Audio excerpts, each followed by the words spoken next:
Now, this is a letter from the Universal House of Justice to the Baha'is of the world in the year 1998. Dearly loved friends, at this halfway mark in the 4-year plan, we affirm with uplifted hearts that the worldwide Baha'i community is breaking new ground at a dynamic stage in its evolution. The process of entry troops, upon which its energies are focused, is clearly advancing. 3 developments brighten our expectations. One is the solid results being produced wherever training institutes are in operations. Tens of thousands of individuals have, over the last 2 years, completed at least one institute course. The immediate effect upon them has been a greatly strengthened faith and a more conscious spiritual identity and a deepened commitment to the Baha'i service. The second pertains to the notable improvement in the conditions affecting the establishment and the renewal of local spiritual assemblies. The decision to form these institutions only on the first day of Rizwan, and to do so principally at the initiative of the communities to which they will belong, was put into effect in 1997. Whilst there was an immediate but not unexpected drop in the number of local assemblies worldwide, the decrease was not very large, and in fact increases were recorded in some countries. This outcome indicates that the process of maturation of these divinely ordained institutions is on course. The third is that a new confidence in teaching is stirring the friends, yielding impressive results in various regions. The potential for a steady and ever-expanding influx of new believers has always been great, and we are able to say with assurance that the capacity to actualize is methodically being developed more than it ever before with the prosecution of the current plan. Further to these signs of progress, we are gratified by the marvelous speed with which the construction projects on Mount Carmel have proceeded to fulfill the schedule, which has been set for the year just ended. Immediately ahead are the establishment in May of 3 new national spiritual assemblies: Sabah, Sarawak and Slovakia, and the re-establishment of the National Spiritual Assembly in Liberia, raising to 179 the pillars of the House of Justice, the Universal House of Justice. In contemplating the divine favours being bestowed upon our community, we acknowledge with deep gratitude the constancy of the acts of service being performed by the individual hands of the cause of God, by the International Teaching Centre, and by the counsellors and their auxiliaries on all continents. The increasing strength of the National Spiritual Assembly also bolsters our certitude in the immediate imminence of resounding victories.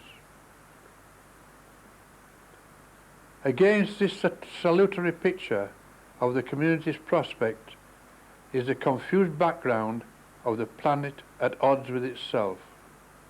And yet, amid the widespread desolation of human spirit, it is apparent that at some level of consciousness there is among the peoples of the world a growing sense of irresistible movement towards global unity and peace. This sense is being aroused as the physical barriers between peoples are being virtually eliminated by breathtaking advances in science and technology. Nevertheless, a mixed catalogue of world-shaking tribulations and world-shaping developments keeps humanity concurrently dazed and dazzled. The storms and stresses battering the social fabric are incomprehensible to all except the relatively few of the planet's inhabitants who recognize God's purpose for this day.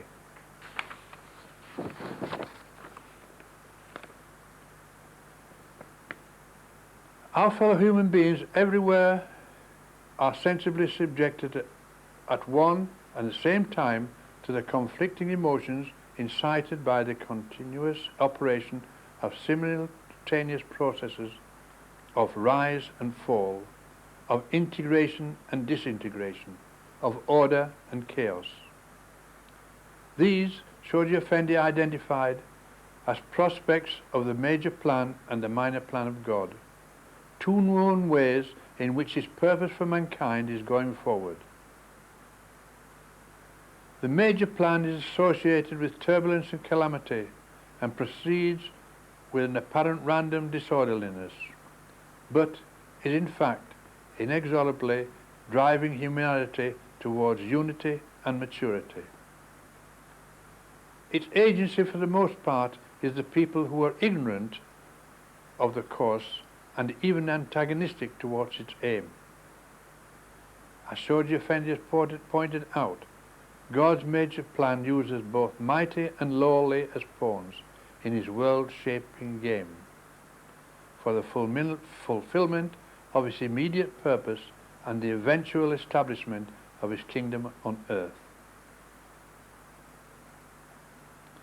The acceleration of this process it generates is lending impetus to the developments which, with all the initial pain and heartache attributed to them, we see Baha'is see as signs of the emergence of a lesser peace.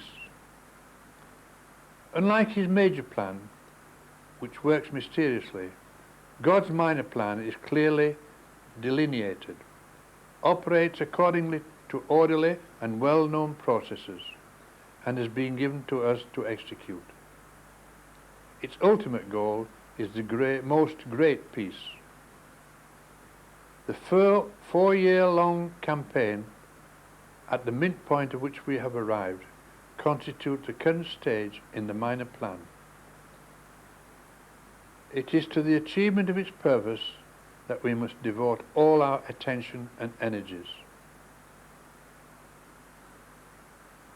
At times, it may seem that the operation of the major plan causes a disruption in the works of the minor plan.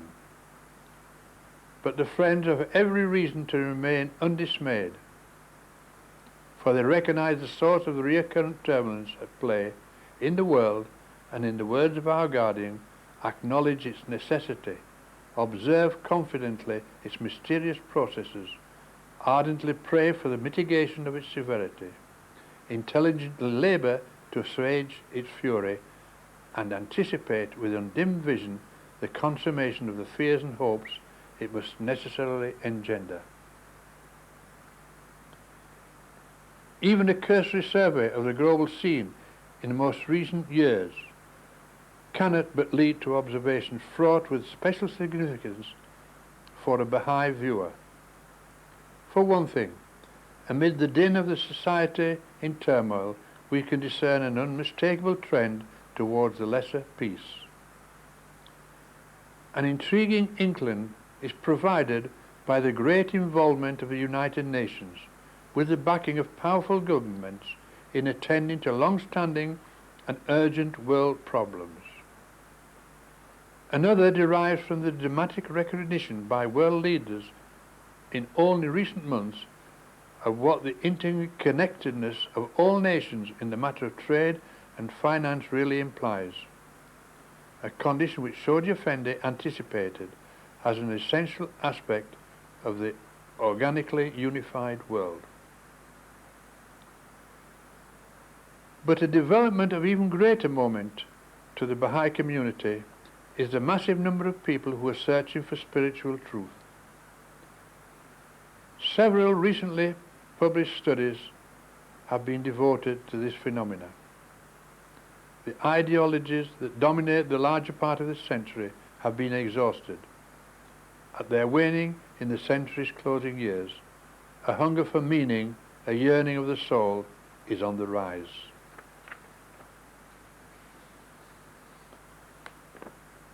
But beyond the necessity of responding to the call of institutions, the individual is charged by Baha'u'llah himself with the sacred duty of teaching his cause, described by him as the most meritorious of all deeds. So long as there are souls in need of enlightenment, this duty must surely remain the constant occupation of every believer. In its fulfillment, the individual is directly responsible to Baha'u'llah. Let him not wait for any directions, Shoji Effendi urgently advises, or expect any special encouragement from the elected representatives of his community, nor be deterred by any obstacles which his relatives or fellow citizens may incline to place in his path, nor mind the censure of his critics and his enemies. The writings of the central figures and of our guardian are replete with advice and exhortations concerning the individual's irreplaceable role in the advancement of the cause. So it is inevitable that we should feel impelled at this particular time in our life of humanity as a whole to appeal directly to each member of our community to ponder the urgent situation facing us all as helpers of the Abba beauty. Our lot, dear brothers and sisters, is to be consciously involved in a vast historic process, the like of which have not ever before been experienced by any people. As in a global community, we have, thus far, attained a unique and magnificent success in being representative of the full spectrum of the human race, thanks to the inestimable expenditure of life, effort and treasures willingly made by the thousands of our spiritual forebears. There is no other aggregation of human beings who can claim to have raised up a system with the demonstrated capacity to unite all of God's children in one world-embracing order. This achievement places us not only in the position of incomparable strength, but more particularly in one of inescapable responsibility. Does not every one of us therefore have a divine obligation to fulfill, a sacred duty to perform towards every other one who has not been made aware of the call of God's latest manifestation? Time does not stop, does not wait. With every passing hour, a fresh affliction strikes at a distracted humanity. There we linger. In a mere 2 years, the 4-year plan will be concluded, just some months before the end of the unforgettable century. Looming before us then is a twofold date with destiny. In extolling the unprecedented potential of the 20th century, the beloved Master averred that its traces will last forever. Seized with such vision, the mind of an alert follower of the Blessed Beauty must undoubtedly be astir with anxious questions as to what part he or she will play in these few fleeting years, and as to whether he or she will, at the end of the seminal period, have made a mark upon those enduring traces which the mind of the Master perceived. To endure a soul-satisfying answer, one thing above all else is necessary: to act now, and to continue to act. Our heartfelt plea on the holy threshold on behalf of us all is that we may be divinely aided and richly confirmed in whatsoever we may do towards meeting the urgent aim of the divine plan at so fate-laden a moment in human history. Signed, the Universal House of Justice.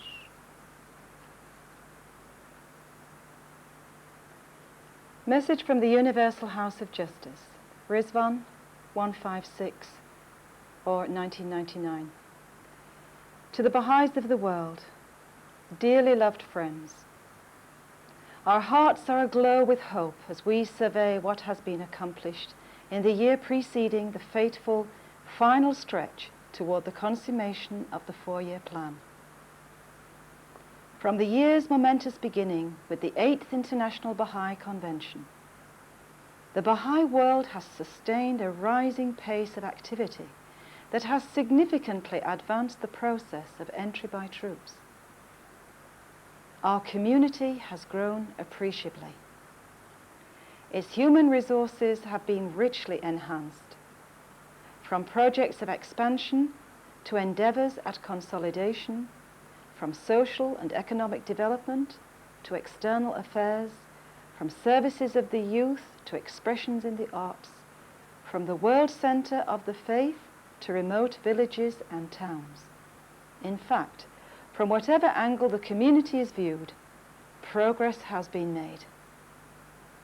The prospects for the plan are impelling. The momentum generated at the International Convention pervaded the Councillors' Conference that immediately followed it, further galvanizing the indefatigable participants, and it charged the proceedings of the national conventions held in May, including those of Sabah, Sarawak and Slovakia, which met for the first time to form their national spiritual assemblies. That same energy infused the International Teaching Centre, which has been displaying a remarkable potency in the short time since its 6th term began on the anniversary of the Declaration of the Bab. Concentrating on refining and consolidating their organization, the councillor members have refrained from their usual travels during this first year, but they can be expected after this to resume their visits to various parts of the world, so as to reinforce their vitalizing influence on the successful conclusion of the 4-year plan. Further to these happenings in the Holy Land, the construction projects on Mount Carmel, beheld with such thrilling astonishment by the delegates to the International Convention, press onward towards their scheduled completion at the end of the century. With the opening since last Rizwan of all remaining areas of construction, the speed of work has reached a new peak. The Centre for the Study of the Texts and the extension to the archives building are being readied for occupancy within a few weeks. The exterior of the International Teaching Centre building is fully clad in marble, while finishing work at all levels of its interior is proceeding. The lowering of Hatzionat Avenue to accommodate the bridge which now connects the terraces of the Shrine of the Bab on both sides of the road has been completed and normal traffic restored. The unfolding magnificence of the terraces has so captured public attention that the 19th terrace at the top of the mountain has already been opened to visitors on a daily schedule, evoking the enthusiastic response of a grateful populace.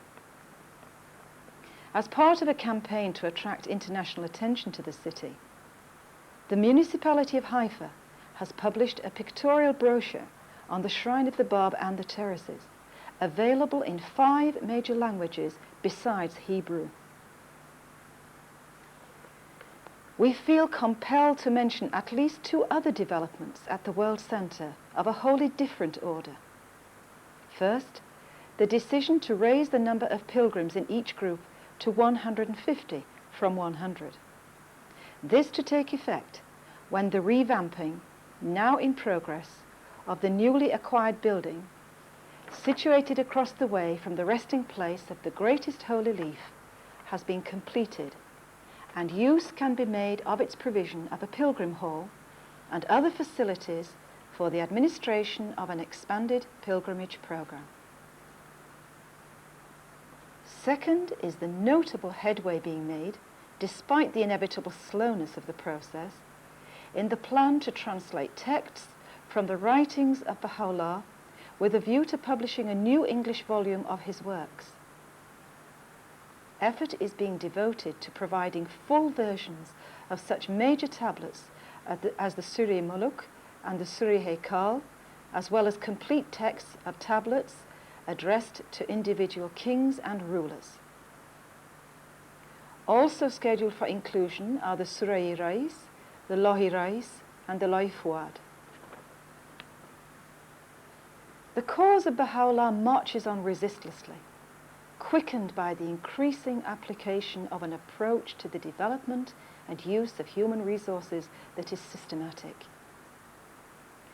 The further creation of national and regional training institutes, now numbering 344, has pressed this development forward, with the result that, apart from North America and Iran, where numerous courses have been given, some 70,000 individuals have already completed at least one institute course. All of this is contributing to a growing body of confirmed active supporters of the cause. The untold potential of this progression is illustrated in such reports as the one received from Chad, where in an area served by an institute, more than 1,000 people embraced the faith through the individual efforts of those who had received training. Understanding of the necessity for systematization in the development of human resources is everywhere taking hold. Collateral with the demonstrated efficacy of training institutes is the pragmatic emergence of regional Baha'i councils in selected countries where conditions have made the establishment of these institutions necessary and viable. Where there is close interaction between a council and a training institute, the stage is set for a galvanic coherence of the processes affecting expansion and consolidation in a region, and for the practical matching of the training services of institutes to the developmental needs of local communities. Moreover, the operational guidelines whereby the continental councillors and the regional councils have direct access to each other give rise to a further institutional relationship which, along with that connecting the councils to the national and local spiritual assemblies, effectuates a dynamic integration of functions at the regional level. The ever-expanding work in social and economic development is also benefiting from the operation of those training institutes that give attention to such subjects as literacy, primary health care, and the advancement of women.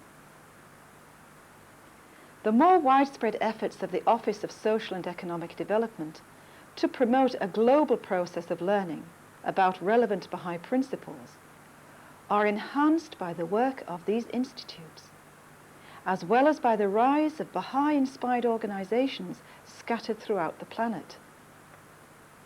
Clearly, then, the institutional capacity to administer development programs is gaining in strength. This is apparent in projects sponsored by Baha'i institutions or initiated by individuals through the inspiration of the faith. An outstanding example of the latter is Unity College, which was created by a family in Ethiopia as the first, and since late 1998, the only private college in the country, with a student body that swelled to 5,000 during this past year.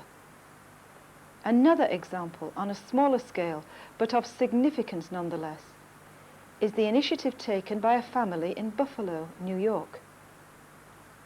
Here, in their home, they have been assisting tens of children and youth from the inner city to develop, through Baha'i spiritual and moral teachings, patterns of behavior that will enable them to overcome self-destructive attitudes bred by poverty and racism.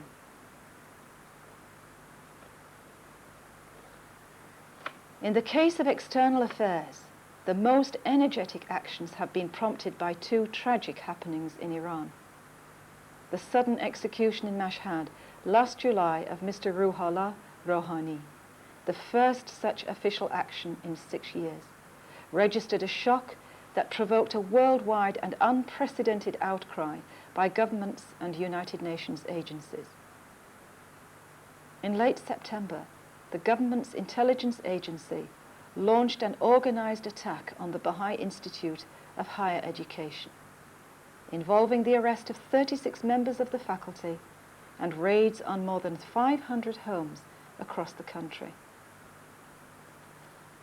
The latter incident inspired a global campaign of protest, still in progress, in which academic institutions and associations, educators and student groups have been participating, and in which the press has taken a special interest, as reflected in the appearance of substantial articles in Le Monde, the New York Times, and other major newspapers. The successful passage in the United Nations General Assembly last December of yet another resolution on Iran, in which the Baha'is are distinctly mentioned, must surely have been influenced by these two conspicuous manifestations of an unrelenting religious persecution. But intensive as has been the demand upon the Friends in all parts of the world to defend our beleaguered brethren, much attention was devoted as well to a wide range of external affairs endeavours. The 4-month-long mission undertaken by an emissary of the House of Justice, Mr. Giovanni Bellerio, to islands of the Pacific Ocean, where he met with 22 heads of state, 5 heads of government, and more than 40 other high-ranking officials. The efforts pursued by a number of national assemblies at the urging of the Baha'i International Community's United Nations Office to promote human rights education. The participation by invitation of representatives of South Africa's Baha'i community in the proceedings of the Truth and Reconciliation Commission, at which they were able to recount their record of unflinching support of racial unity throughout the years of apartheid. The recent success of communities in Australia, Brazil, Finland, and Portugal in obtaining the decision of educational authorities to include courses on the Baha'i faith in the curricula of primary and secondary schools. These, not to mention the public information projects that generated publicity through all forms of the media, are examples of the broadly based enterprises in external affairs that engaged the energies of the community.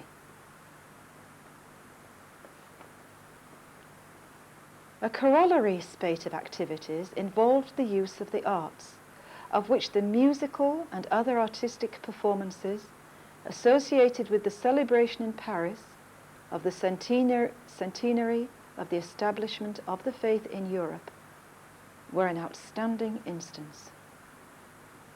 The Voices of Baha Choir, composed of 68 members drawn from Europe and the Americas, delighted audiences in 8 European cities and introduced the faith to many. Light and Fire, the completed part of an opera ballet being written by Baha'i composer Lars Thoresen of Norway, was successfully performed last September at the prestigious music festival. In Poland, known as the Warsaw Autumn, which was opened by the Queen of Sweden. The work is based on recent heroic acts of the martyrs in Iran, a fact that exposed the audience to knowledge of the faith. Europe's apparent lead in these particular endeavours was also marked by the occasion of the Austrian Chamber Music Festival, when the Austrian Cross for Sciences and Arts, the highest award of its kind for Austria, was presented by the President of the Republic to Mr. Bijan Khadem Misal, a Baha'i violinist and conductor. A program at that same festival featured the recitation of extracts from Baha'i and other sacred scriptures. But a word too must be said in recognition of the prominent part being played by youth all over the world in their employment of the arts in the teaching work. Renditions by their dance workshops, in particular, have acquired renown within and outside the Baha'i community.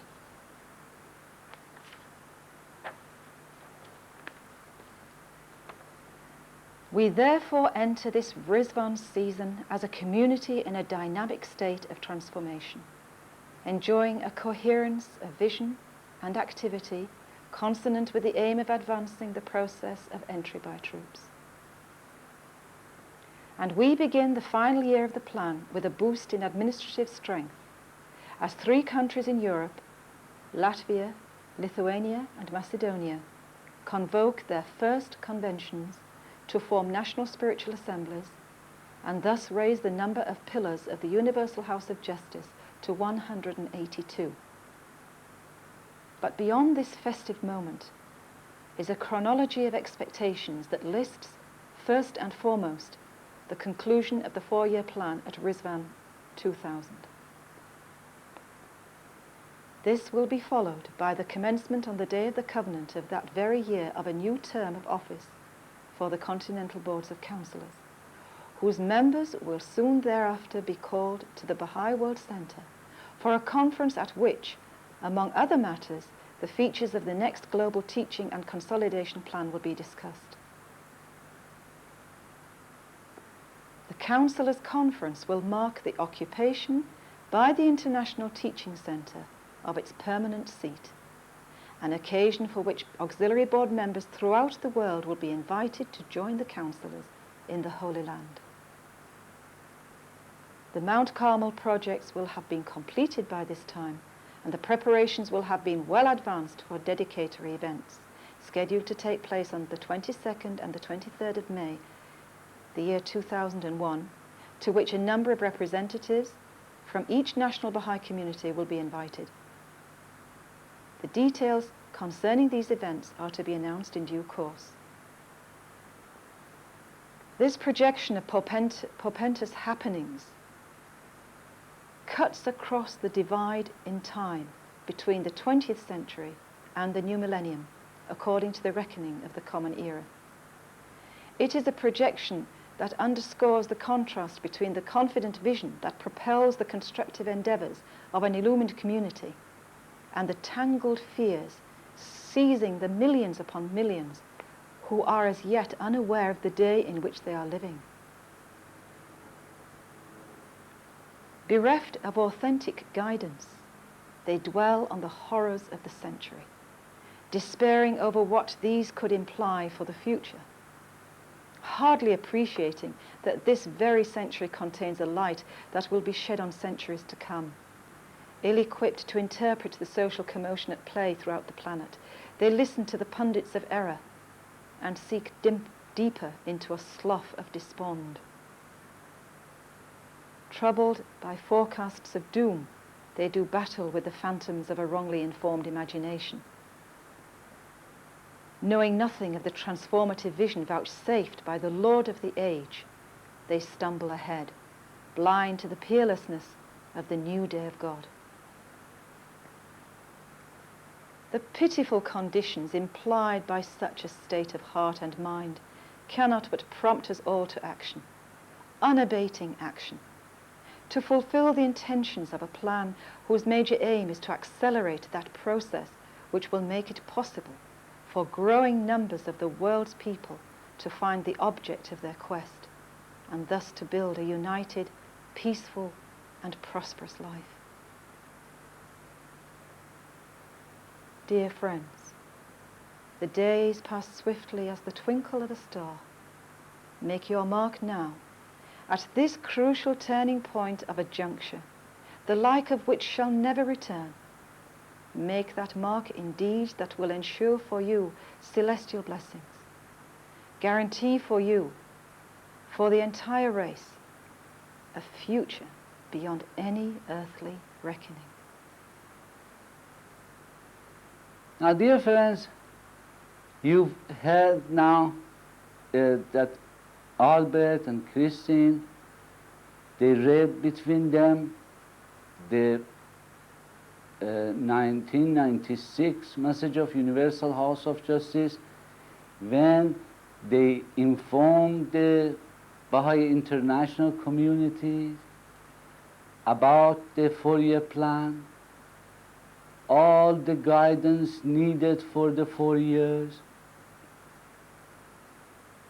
and we have to study these messages of the Universal House of Justice line by line, paragraph by paragraph, to fully understand them, because it is the voice of God talking to us.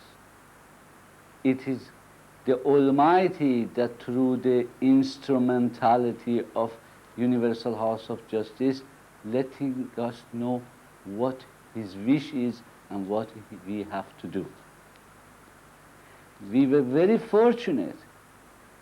We chose this 4-year plan as an example to convey to you the how institutions of God plan things, inform the friends about it, how they follow it up until the last year of the plan, and guide the Baha'is of the world until its completion.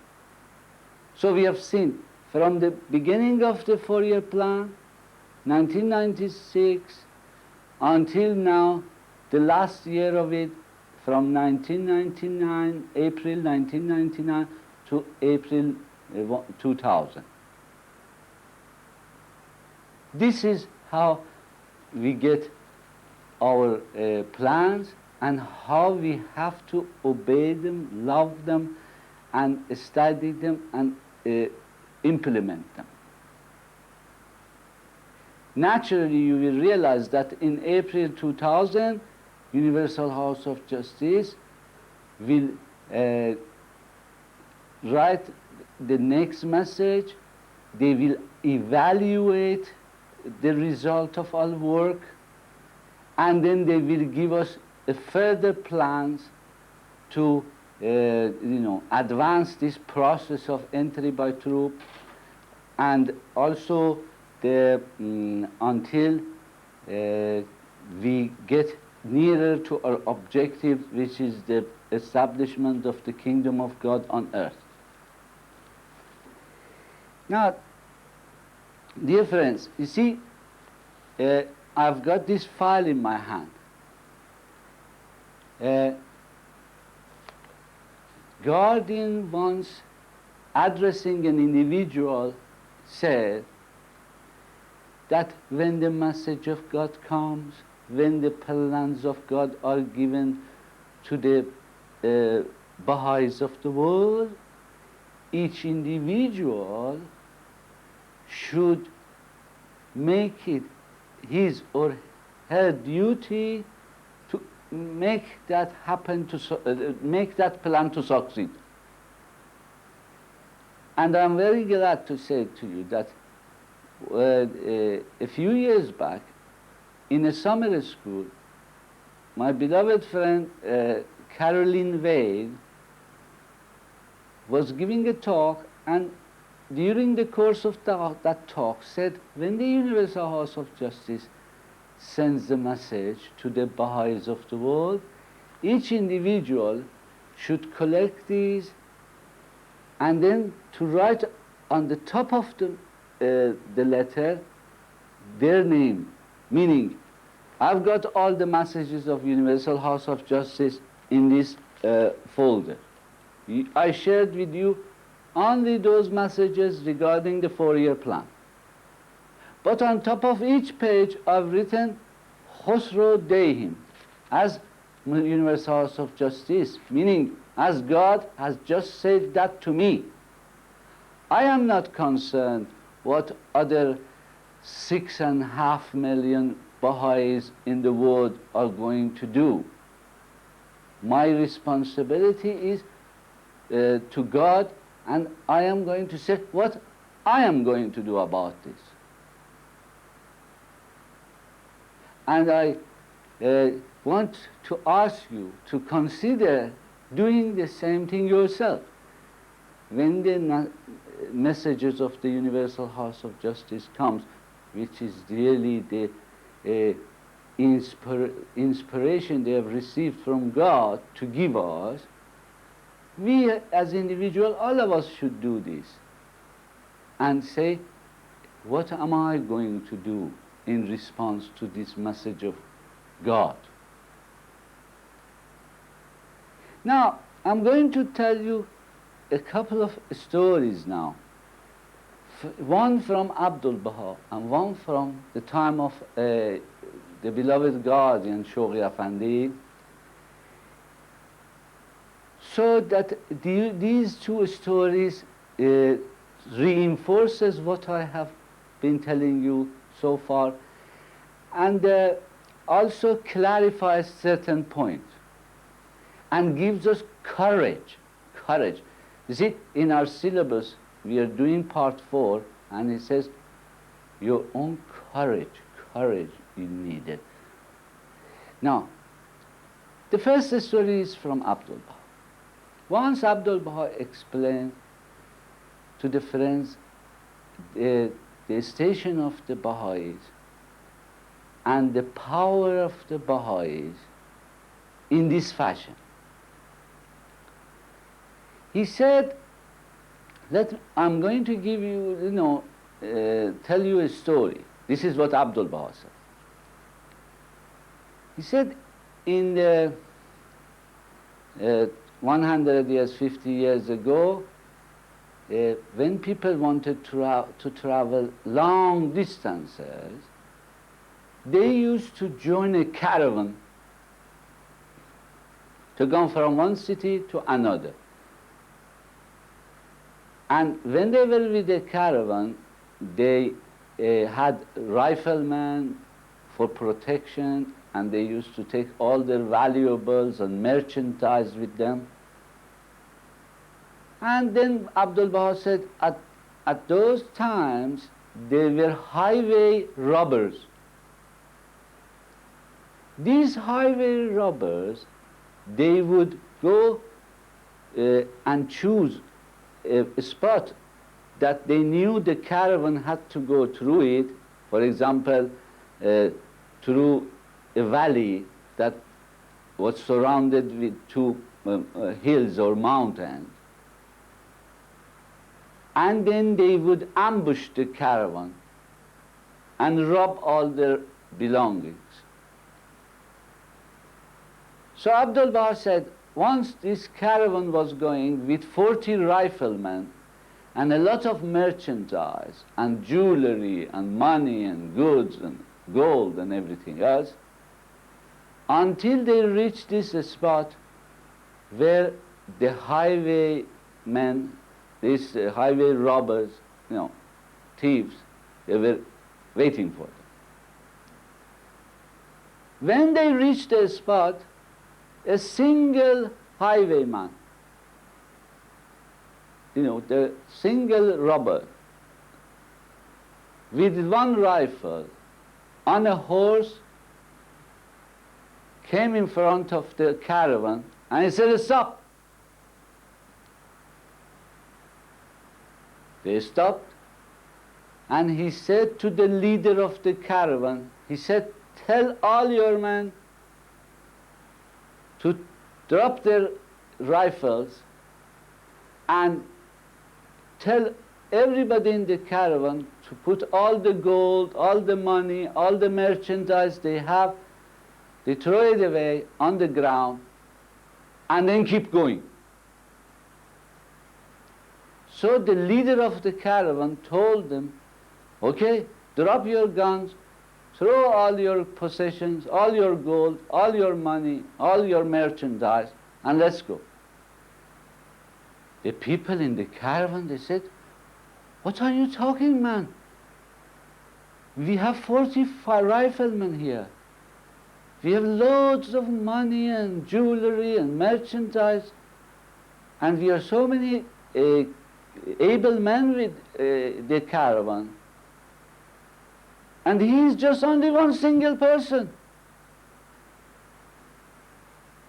Why should we give everything to him?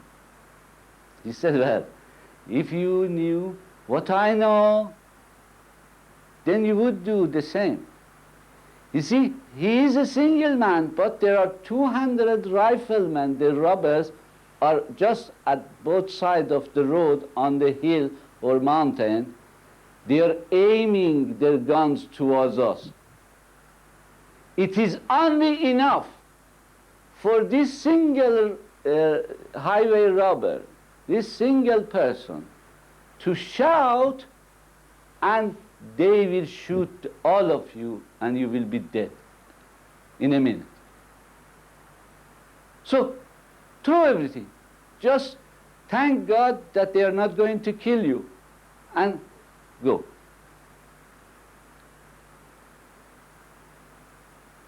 Then Abdul Wahab said to them, look,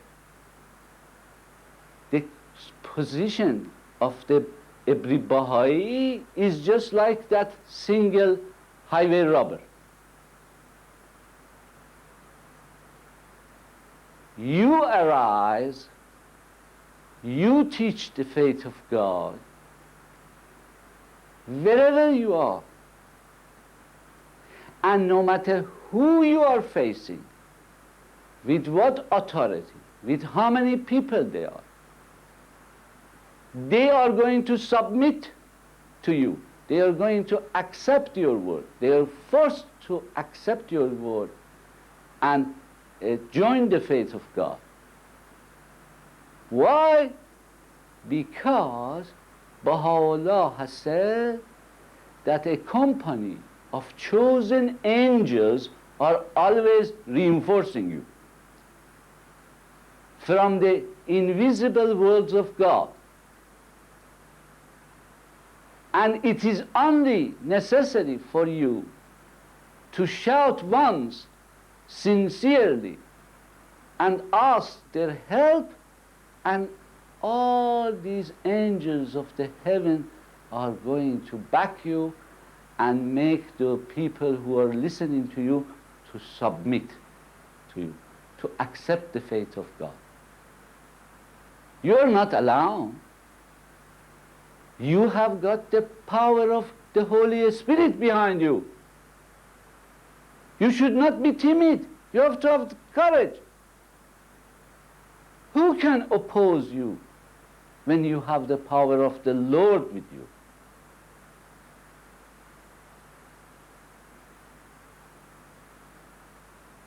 Now, I'm sure you are intelligent enough to understand what does Abdul Baha mean by this example, by this story. Now, the second incident that I want to recount for you is from the time of our beloved guardian, Shoghi Afandi. It is a long story, but I'm going to just make it a brief one, shorten it a bit for you. At the time of the beloved guardian, he wrote to several national assemblies in the world and told them to purchase a huge land, as the site for future Baha'i house of worship that we discussed in the last sessions. The Baha'i temple, Mashriq al-Askar, the dawning place of the worship of God. They said, every national assembly that I have written their names down in this letter, they should look and find a suitable land and purchase it in the name of the National Assembly for the Baha'is at that country. And in the future we are going to build these houses of worship there, but it has to be a huge one, because I told you last time when we were talking about the house of worship that the main building is for the prayers and the reading the holy scriptures and praising the Lord, but round it there are going to be the research center, the nursery, the school, the college, the university, the the home for the elderly, the home, a place for the administration, etc., etc., etc. So you need quite a large piece of land for that. One of these countries was Turkey. But the Shoghi Effendi, the Guardian, doesn't say, you just go and buy a piece of land wherever you want. No, of course not. That is not the way it works. He gave clear instructions to the National Assembly of the Baha'is of Turkey that first of all, that this land should be in Istanbul. Now, if you have been to Istanbul, part of the Istanbul is in Asia, part of it is in Europe. And there is the sea between it. And all the time you see the ferries going from Europe to Asia and from Asia to Europe to two parts of the Istanbul. He said the site you should get is in the Asian side of the Istanbul, not the European side of it. And it has to be that large. And it has to be face the sea. And it has to be that price. You can't be more specific than that. So you need a huge land, it has to be in Istanbul, it has to face the sea, and it has to be with these dimensions, and it has to be with that price. Now go on, get on with it, buy it, purchase this land.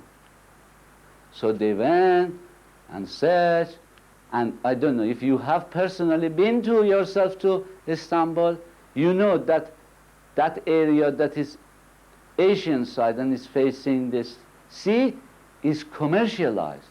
So the land is very expensive and there are small plots of land.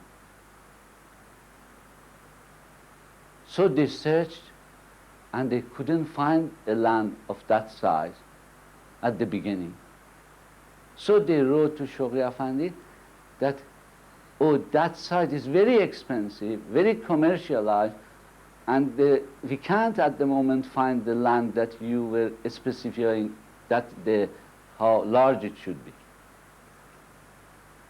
Shoghi Effendi says, persevere. And then he asked one of the hands of the cause also to help them, auxiliary board members to help them, the National Assembly of Turkey, to purchase this. They go, they look, day and night. Eventually they found, wow, yes, there is a garden with a house in it, which is facing the sea. It's an Asian side, and it's just the size that Shoghi Effendi said. But when they went to the person who owned it, he knew that they are Baha'is. He said, no, I'm not going to sell this land to Baha'is, no matter how much you offer. So they wrote to the Shoghi Effendi, the Guardian, said, this is the circumstance. The chap is not willing to sell to the Baha'is, and no matter how much we offer. He cabled them back, persevere. So the hand of the cause, the National Assembly, the auxiliary board members, they didn't know what to do. They couldn't say no to Shoghi Effendi, the guardian of the faith. So they started praying. And they started praying harder and harder and trying to send people to talk to the owner and somehow get his agreement to sell it at this price to the Baha'is.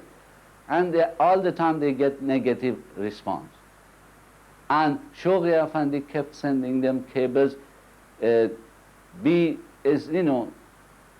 quick, speedily purchase this land.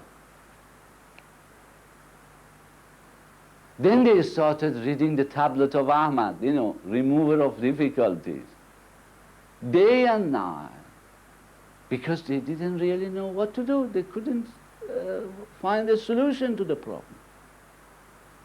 And the guardians telling them that they should hasten and complete this contract and buy this land.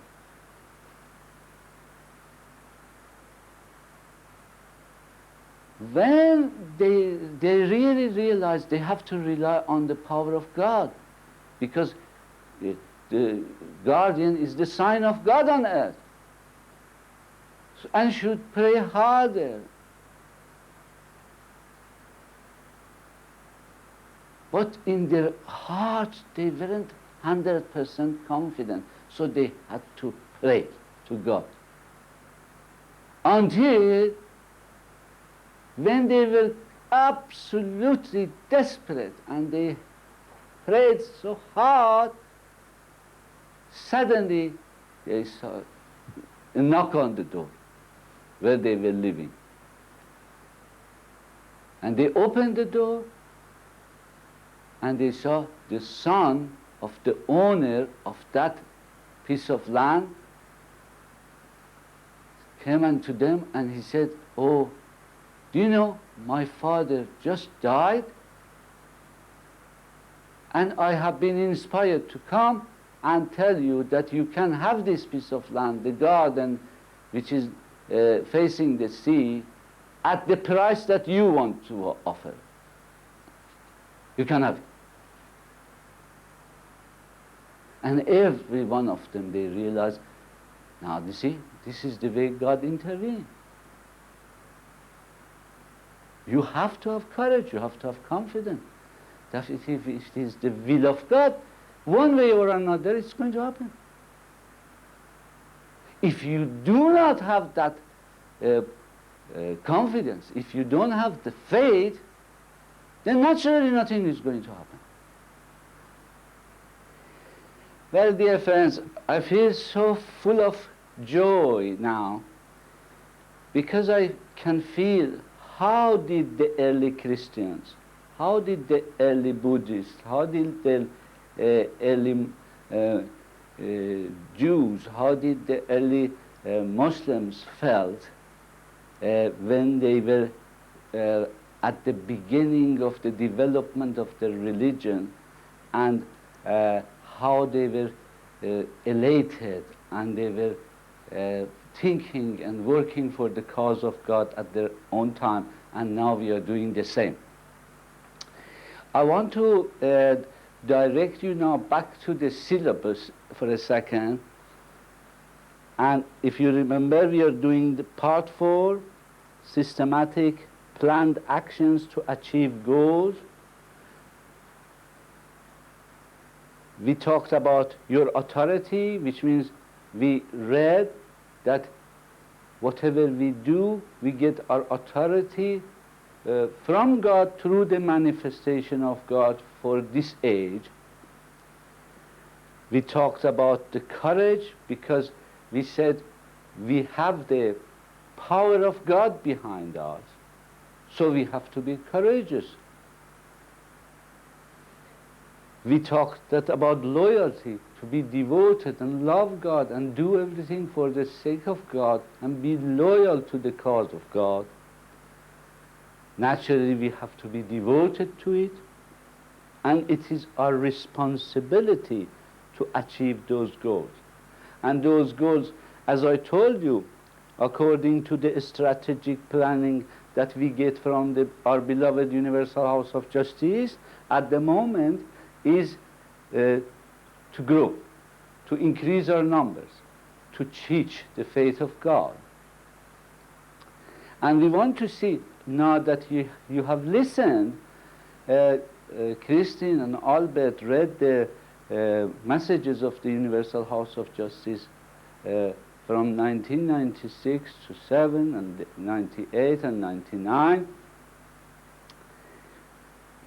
And I am going to read for you now from the actual Word of God revealed by the Bab, revealed by Baha'u'llah, and revealed by Abdul Baha for us, and explained to us by the beloved guardian Shoghi Effendi, to see whether, exactly Universal House of Justice telling us exactly the same thing or not, which they are. So let's read and see what but the Bab says first of all about the duty of the teaching.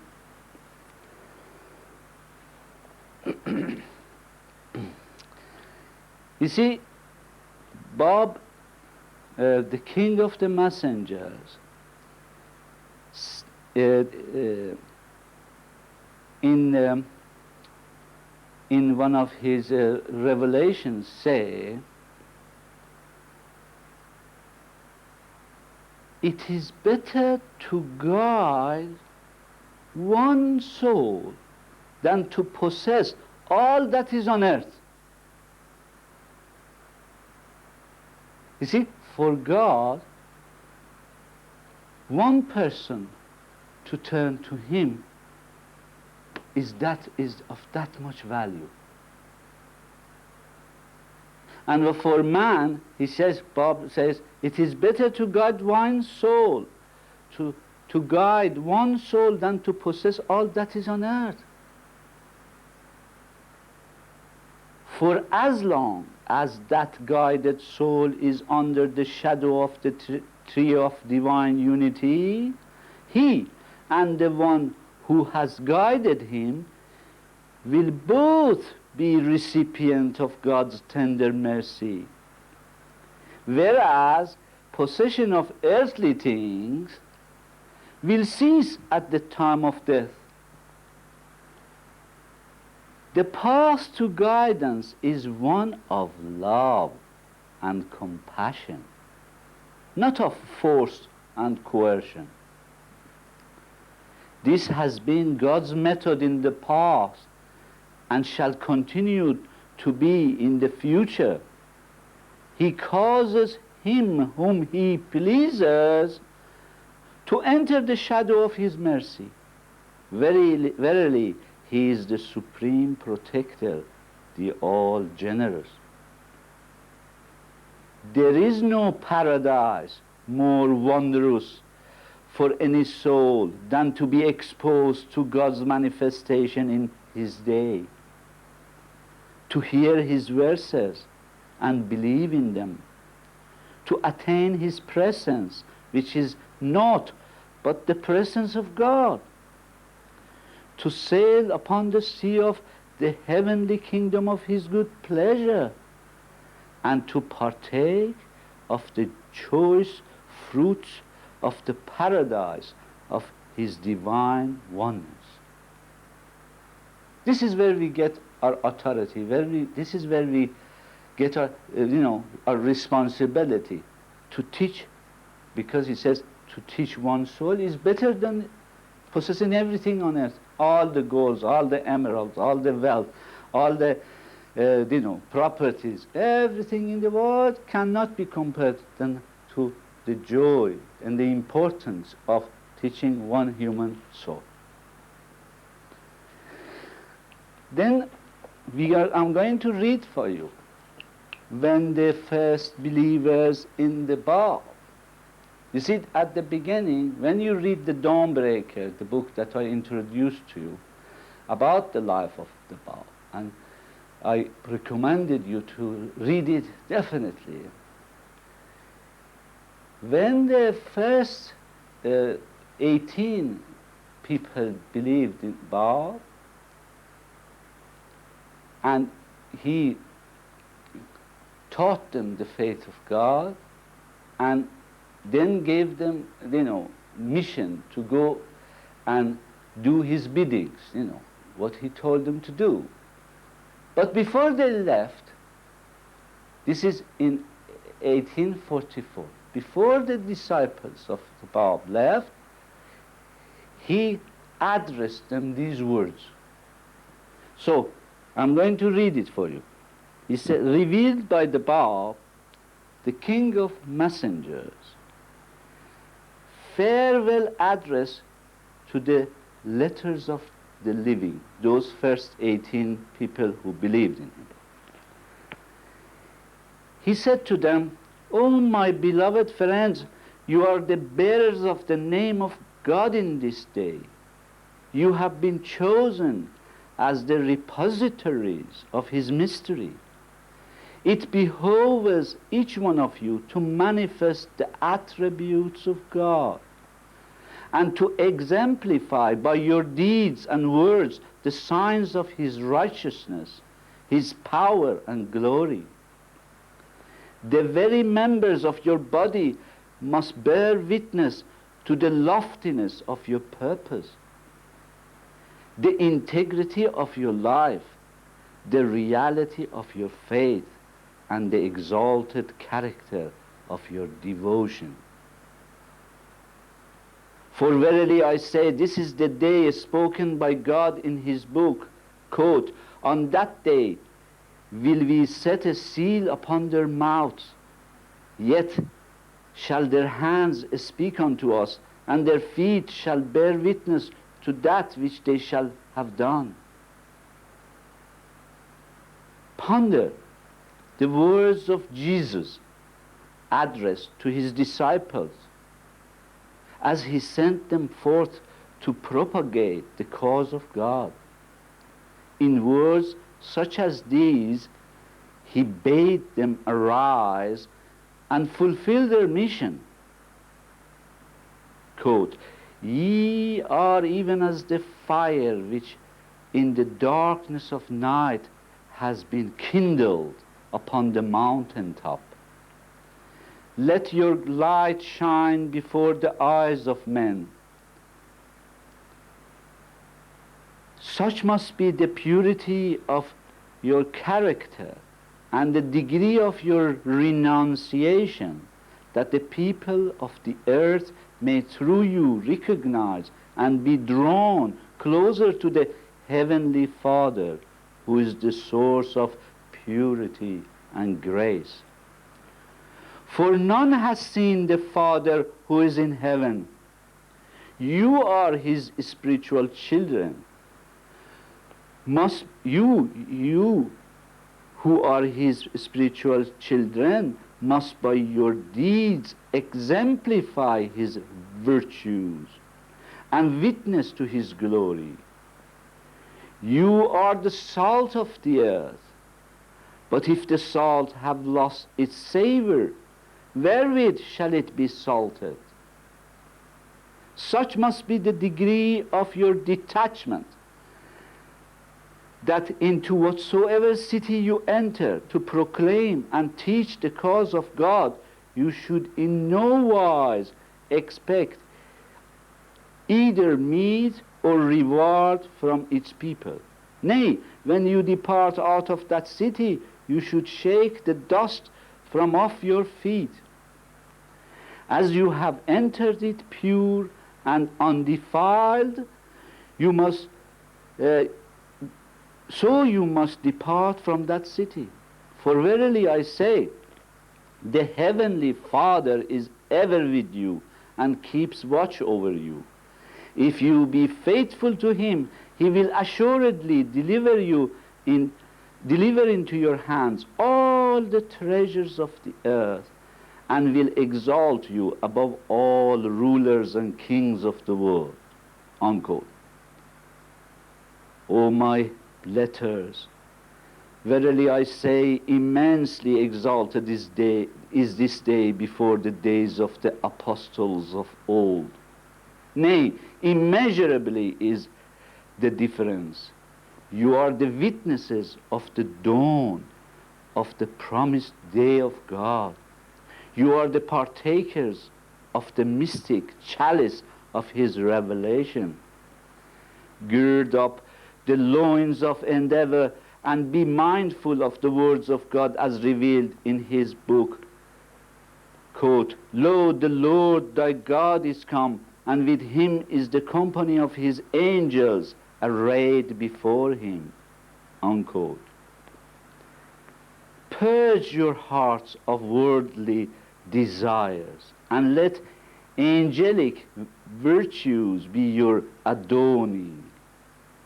Strive that by your deeds you may bear witness to the truth of these words of God, and beware lest by turning back, he may change you for another people who shall not be your like, and who shall take from you the kingdom of God. The days when idol worship was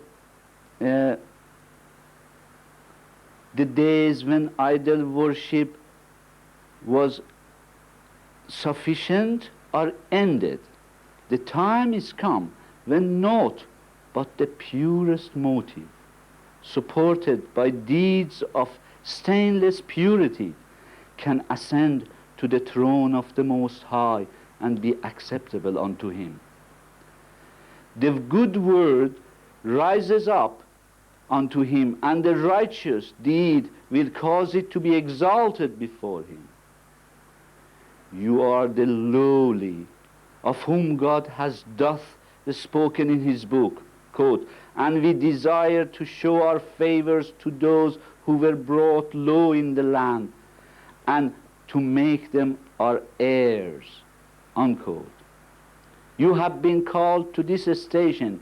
You will attain to it only if you arise to trample beneath your feet every earthly desire, and endeavor to become those honored servants of his who speak not till he has spoken, and who do his biddings. You are the first letters that have been generated from the primal point, meaning the Bab, the first springs that have welled out from the source of this revelation. Beseech the Lord your God to grant that no earthly entanglements, no worldly affections, no ephemeral pursuits may tarnish the purity or embitter the sweetness of that grace which flows through you. I am preparing you for the advent of a mighty day. Exert your utmost endeavor that in the world to come, I, who am now instructing you, may, before the mercy seat of God, rejoice in your deeds and glory in your achievements. The secret of the day that is to come is now concealed. It can neither be divulged nor estimated.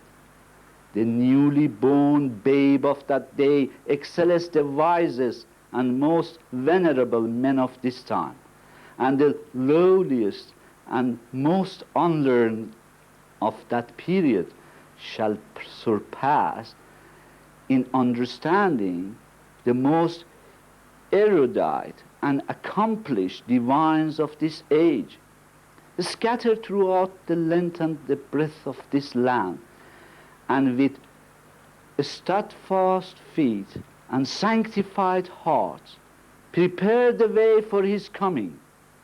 Heed not your weaknesses and frailty.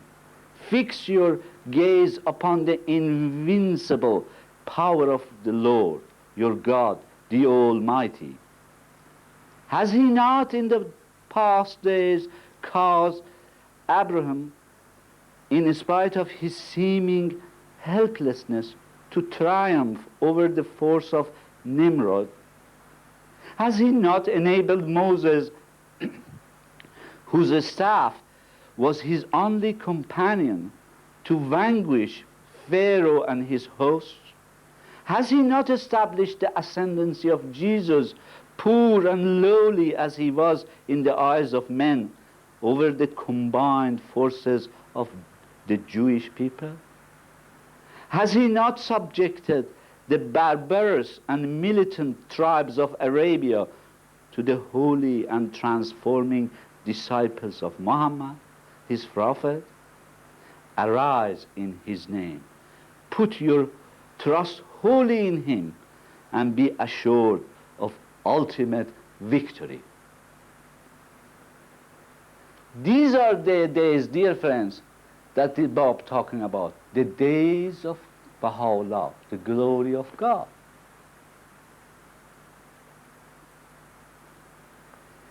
Let's see what Baha'u'llah himself says about teaching He says, teach ye the cause of God, O people of Baha, for God has prescribed unto everyone the duty of proclaiming his message and regards it as the most meritorious of all deeds. The most meritorious of all deeds. You can't do anything better for God than to teach his cause. Now, Christine is going to read now for you what Abdul Baha said in this respect, and she will follow exactly the same way. He's going to read from the Baha'i writings for you. Tablet by Abdul Baha, Phoenix of the Immortal Flame. O Phoenix of that immortal flame kindled in the sacred tree, Baha'u'llah, may my life, my soul, my spirit be offered up as a sacrifice unto his lowly servants, hath during his last days on earth given the most emphatic promise that through the outpourings of the grace of God and the aid and assistance vouchsafed from his kingdom on high, souls will arise and holy beings appear who, as stars, would adorn the firmament of divine guidance, illumine the dayspring of loving kindness and bounty, manifest the signs of the unity of God, shine with the light of sanctity and purity, receive their full measure of divine inspiration, raise high the sacred torch of faith, stand firm as the rock and immovable as the mountain, and grow to become luminaries in the heavens of his revelation, mighty channels of his grace, means for the bestowal of God's bountiful care, heralds calling forth the name of the one true God, and establishers of the world's supreme foundation. These shall labor ceaselessly, by day and by night, shall heed neither trials nor woe, shall suffer no respite in their efforts, shall seek no repose, shall disregard all ease and comfort, and, detached and unsullied, shall consecrate every fleeting moment of their lives to the diffusion of the divine fragrance and the exaltation of God's holy word. Their faces will radiate heavenly gladness, and their hearts be filled with joy. Their souls will be inspired, and their foundation stand secure.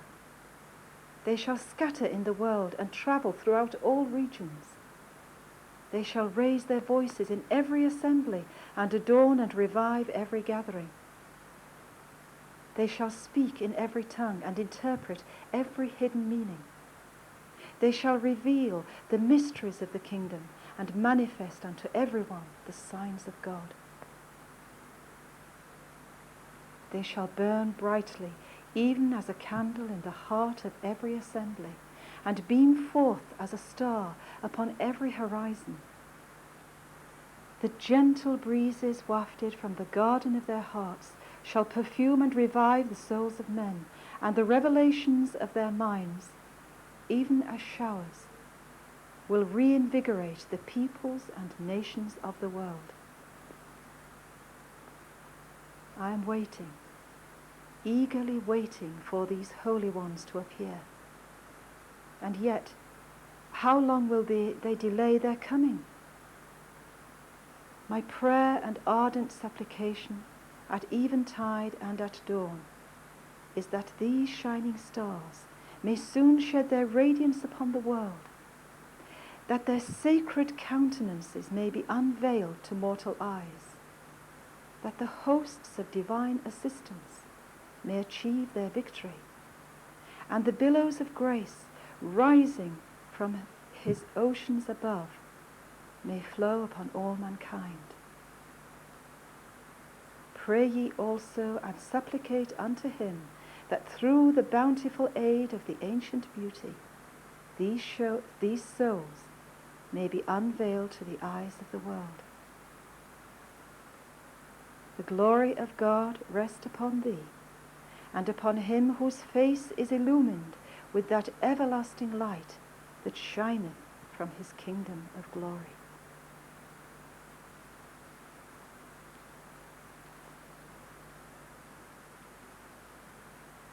Revealed by Baha'u'llah, the glory of God.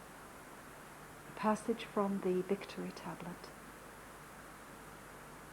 He is God, exalted is he. Therefore today, victory neither has been nor will be opposition to anyone, nor strife with any person, but rather what is well-pleasing is that the cities of men's hearts, which are under the dominion of the hosts of selfishness and lust, should be subdued by the sword of the word of wisdom and of exhortation. Everyone then who desires victory must first subdue the city of his own heart with the sword of spiritual truth and of the word, and must protect it from remembering aught beside God. Afterwards let him turn his efforts towards the citadel of the hearts of others. This is what is intended by victory. Sedition has never been nor is pleasing to God, and that which certain ignorant persons formerly wrought was never approved. If you are slain for his good pleasure, verily it is better for you than that you should slay.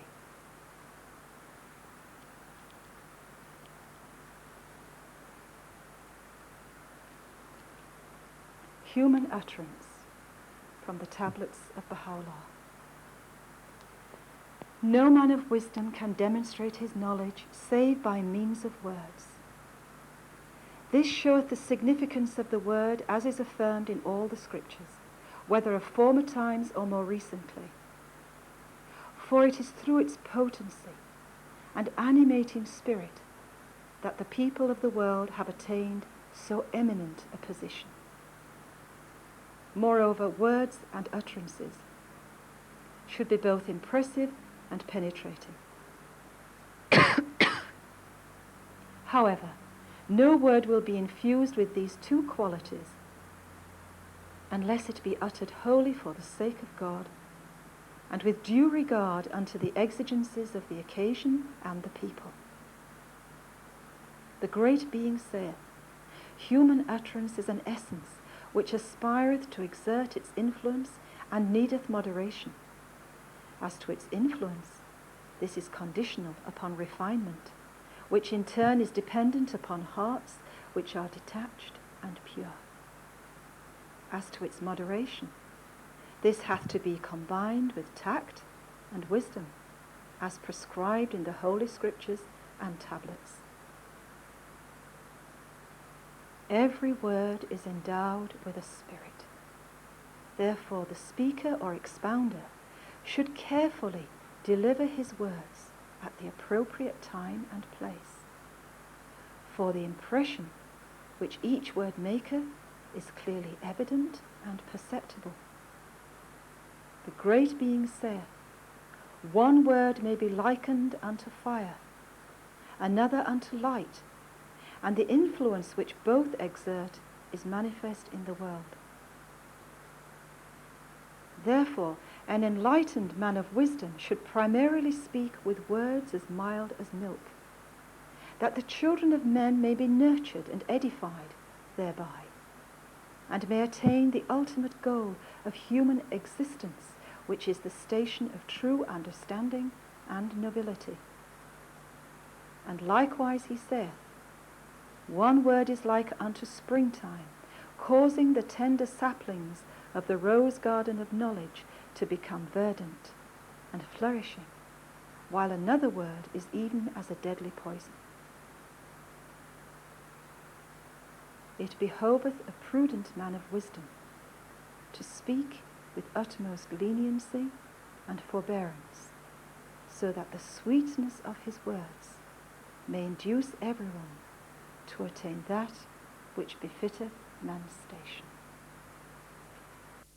Now, dear friends, I'm just going to read two more extracts from the most holy book, the Kitab Aqdas from Baha'u'llah, and one from the beloved guardian of the faith, Shoghi Afandi, to end this part that we get our authority and responsibility to teach from the revelation of God and from the guidance given to us by the beloved guardian.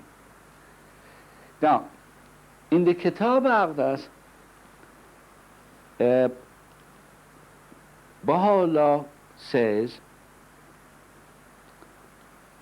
"Be not dismayed, O peoples of the world, when the day star of my beauty is set and the heaven of my tabernacle is concealed from your eyes. Arise to further my cause and to exalt my word amongst men. We are with you at all times, and shall strengthen you through the power of truth. We are truly almighty. Whoso has recognized me will arise and serve me with such determination that the powers of earth and heaven shall be unable to defeat his purpose." Now, I don't have to explain this. We have discussed this before. Baha'u'llah, from the Logos, he is in the Lahut, the plane of divinity, a spiritual word of God. He is all the time can see us and watch us and help us whenever we need it, as long as we are doing his work. Then I'm going to read you a passage from the writings of our beloved guardian. He says, conditions for success. Success will crown the efforts of friends on the home front when they meditate on the teachings, pray heartily for divine confirmation for their work, study the teachings so they may carry their spirit to the seeker, and then act. And above all, persevere in action. When these steps are followed and teaching work carried on sacrificially and with devoted enthusiasm, the faith will spread rapidly. Please remember, all these that we have read just now for you, myself and Christine, they are in your course notes. Please read them again for yourself and meditate on them. Now, dear friends, I want to take you again to the syllabus.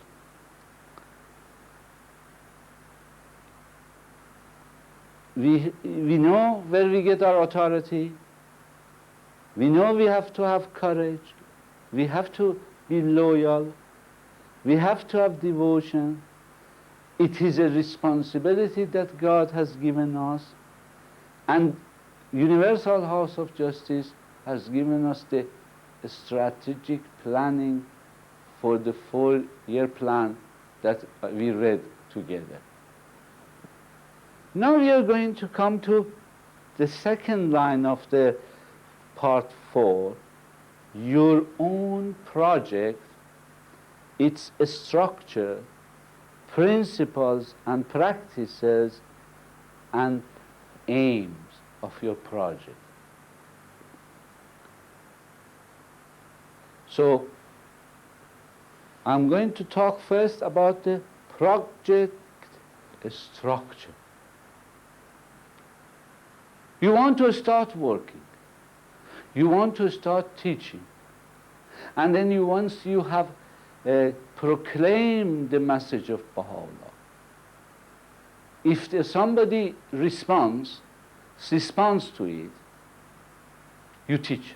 You see, the act of telling people, by the way, did you know that Baha'u'llah, the glory of God, the manifestation of God for this age has appeared, and he is giving the teachings of God for mankind, that is called proclamation. People hear you, they listen to you. You are not forcing them at all.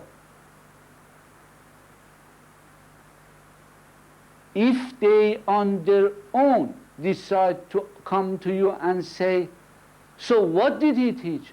What is it all about? That is when the teaching starts. First was proclamation, then it's teaching. You teach only when they want you to tell them more. Baha'u'llah says, if somebody is not thirsty, you just don't give them water.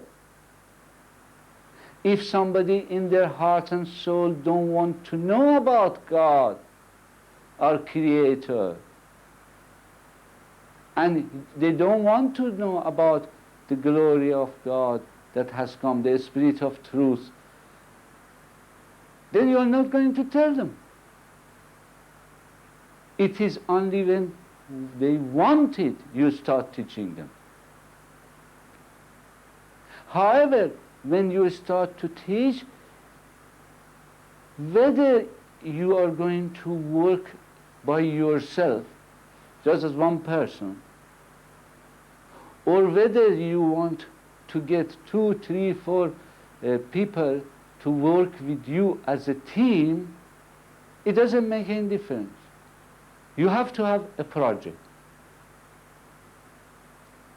So, what do we do first? If you want to start any project, you have to call it something. But we discussed this, that all the manifestations of God in the spiritual world of God can see us, can help us. And then we said, those holy souls, the soul of those hands of the cause of God, which I showed you their picture and their name. And the photos of all the martyrs, especially the recent martyrs, I've shown you, and if you look carefully, you will see their names, or you can look at the Baha'i world from 1978 to 1986 and find their particulars. What you do is to choose the name of a person, a holy person, a hand of the cause, or a martyr, and call your project their name. Dedicate your project to them. That's why I have chosen the name George Townsend.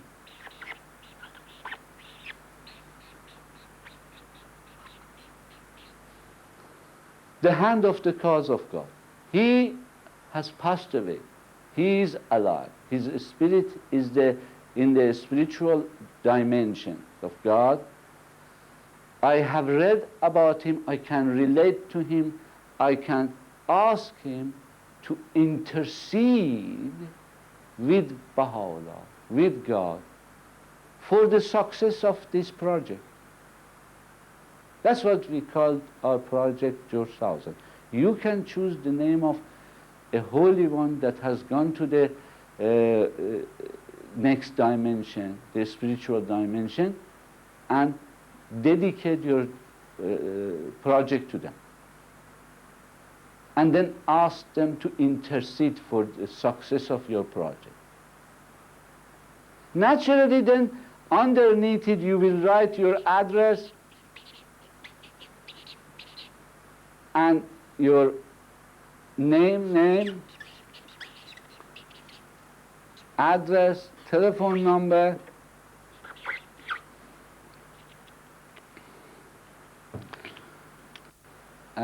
telephone number,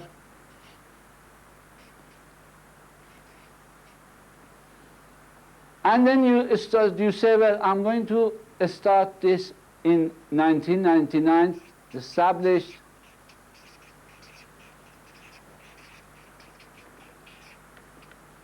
1999.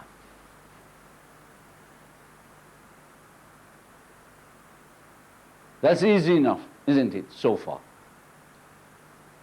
Then, what you do, number one, is either you are going to work on yourself, so you say your own name. I am the only one in this project. Or if you want to work with 2, 3 people, which I have found it useful, you put names of those who want to work with you.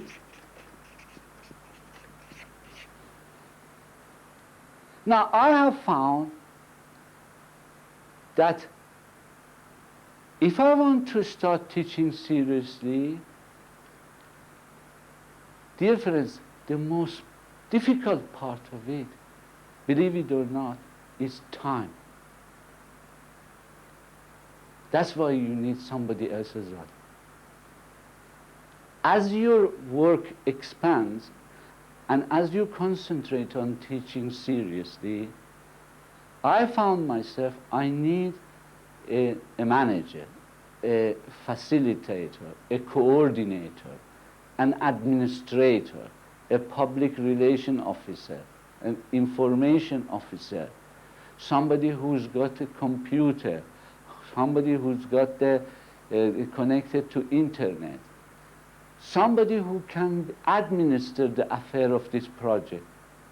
But that somebody, now this is very important, should have been trained, like you are being trained just now.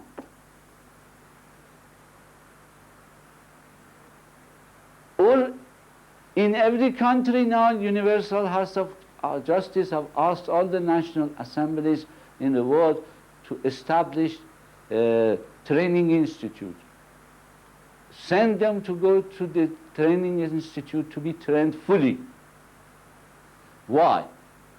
Because no matter what their job is, if they are going to be going to places with you, they go to a school with you, they go to university with you, they go to the church with you, they go to the mosque with you, they go to synagogue with you, they go to interfaith meeting with you, they go wherever you go. You cannot be all the time watching them. While you are talking to a group of people, somebody will come and ask them some questions. If they are not trained, they can't answer. I personally would not take with me somebody who has not already been trained and transformed. It's difficult. Then you will know that you will need, for any teaching activity that you do, a person who is good in music, a person who can arrange readings, prayers, sing them, use in sufficient, music, because music has great effect on the souls of people. And also, you need someone to organize prayers, devotionals, readings from the Holy Scriptures. And as your project expands, I am sure you will find it necessary to get other people to join your team.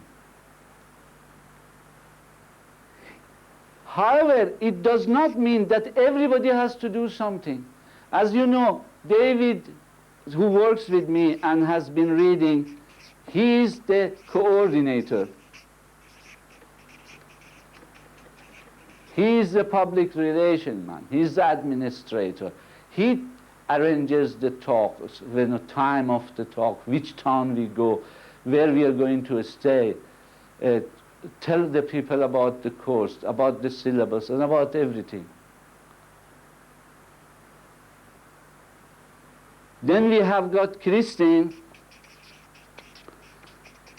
who arranges devotionals, who sings the prayers, who arranges music, and of course a lot of other jobs that has to be done. And I myself, I am the course tutor. I teach the course. That doesn't mean that I have to do it forever. One Christian is ready, David is ready, or other people join, then they can deliver the course as well.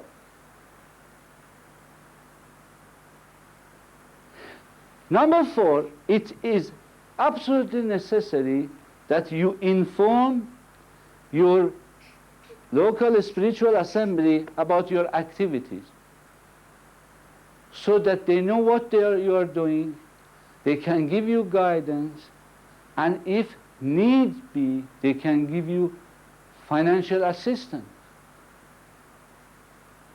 If they cannot give you financial assistance themselves, and they see your project is progressing very well, they can always write to the Council for England, Baha'i Council for England, to the National Assembly, and ask for funds for help. As long as you are effective and your project is expanding, everybody will be willing to help you. So, LSA can help you. If they can't, National Assembly can help you, and the Council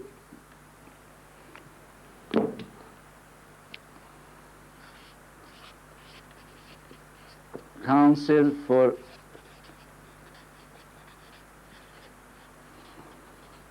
England can help you. If you are in Scotland, Baha'i Council for Scotland, Baha'i Council for Northern Ireland, Baha'i Council for Wales, Baha'i Councils of France, Germany, Russia, United States, wherever.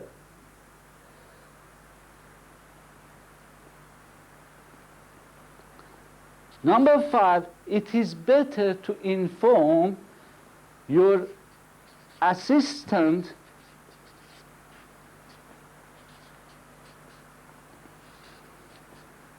auxiliary board members.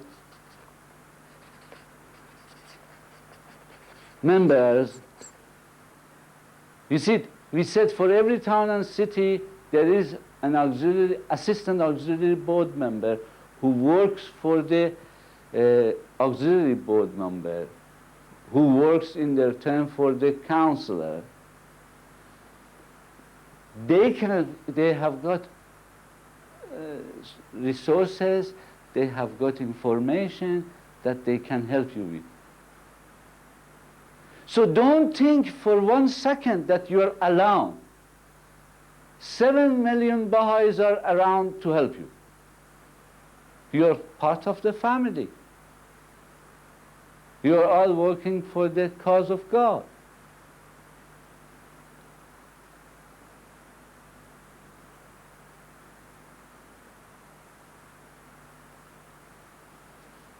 All right. This is a structure. So this is how you set up everything. You have a coordinator, administrator, you have somebody for arts, you have one person to be the course to tutor and deliver the course. Naturally, you will find eventually you need books, as I have told you already about the books and the Baha'i literature to refer to.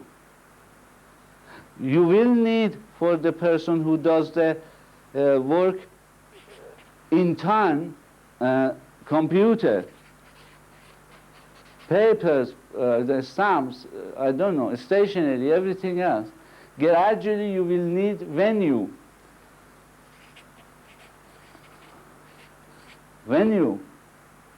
Gradually you need food and refreshment and transportation.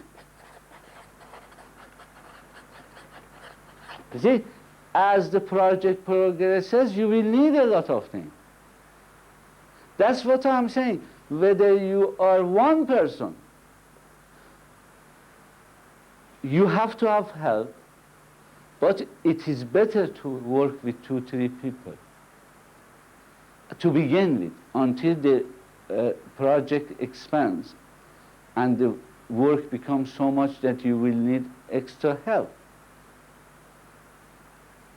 And also I want just at this here to mention one statement from Abdul Baha. Look what he says. Abdul Baha, addressing representatives of many humanitarians and religious bodies, said, "Be united, be united. Those of you who are working separately are as ants, but working together you will be as eagles. When working separately, you will be as drops or rivulets of water. But when you working in union, you will be a mighty river carrying the water of life into the barren, desert places of the world. And it is rather dangerous to be an isolated drop. You might be spilt or blown away." You see how in one paragraph he tells you all the importance of working with others. But those others should have been trained. I'm emphasizing that again.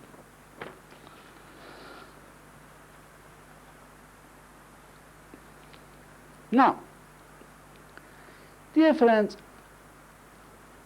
I want now to tell you something which I learned when in last November in 1998 I had the bounty of going to Israel, to the Holy Land for pilgrimage. While I was there, I had the great privilege to be present when the hand of the cause of God, Dr. Fruithan, was delivering a talk. At that time, I remember when he wanted to start his talk, he said, well, you know, I am only 12 years old. He is really 93. He said, 9 and 3, 12. I'm 12 years old. Then he said to us, you know, he read this sentence for us, which I'm going to ask one of the friends to give me that yellow folder. Thank you very much. And he read this quote from Baha'u'llah, which I have read it you know, before for you, but I'm going to repeat it. That's what he put up there first. Teach ye the cause of God, O people of Baha, for God has prescribed unto everyone the duty of proclaiming his message and regards it as the most meritorious of all deeds. It's an obligation, he said. It's a duty. Then he said something which I really want you to take note of it. And it's very significant, this. And for this purpose, I have brought my calculator with me, so that I can exactly write what he said. He said that during his the travels of Abdul Baha, the master, to the West, when he visited the West in 1911 and 12 and 13, 1912 to 13, he said, dear friends, each one should teach one every year. Then we are going to achieve all our objectives. And you are not going to have any problem in the world if you do that.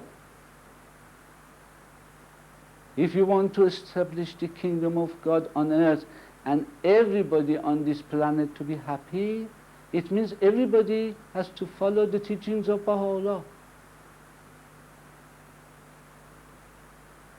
So therefore, you teach one, each one, one person a year. And he said, if you do that, those great problems that is going to face the humanity, calamities, will be averted. Now let's see what does it mean really. He said, teach each one person a year. And then he started and saying, of course, in 1911, there were thousands of Baha'is. But he said, no, let's say that out of those thousands, only 500 of them wanted to start and do what Abdul Baha asked them, to teach the one person a year. And then look at the way he said it. You see, 1911, let's say there were 500 Baha'is only, adult Baha'is over the age of 21. However, he told us in this revelation of Baha'u'llah, he doesn't say, oh people, only those people over 21. No, children can teach, youth can teach. Middle-aged people can teach. But let's say just over 21-year-old, there were 500 Baha'is only in the world. And they all listened to the teachings of the faith, and they taught each one of them one person. What happens in 1912, you would get 1,000. 500, you teach one, it becomes 1,000. In 1913, Naturally, it will become 2,000. In 1914, it becomes 4,000. In 1915, it becomes 8,000. In 1916, it becomes 16,000. In 1917, it becomes 32,000. In 1918, it becomes 64,000. In 1919, it becomes 128,000. In 1920, it becomes, let's just do it quickly, 128 plus 128, 256,000. 1921,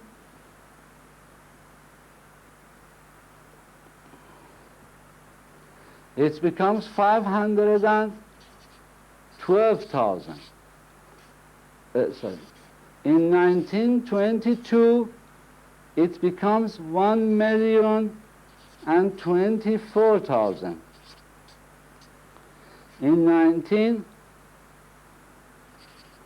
1923, it becomes 2,048,000. In 1924, it becomes 4,096,000. If I'm making a mistake, tell me. In 1925, it becomes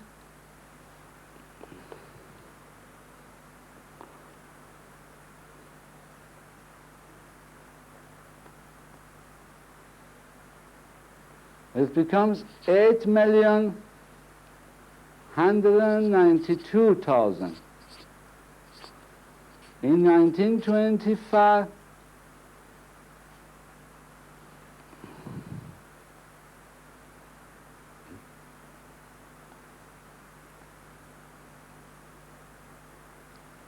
$16,384,000. 1927,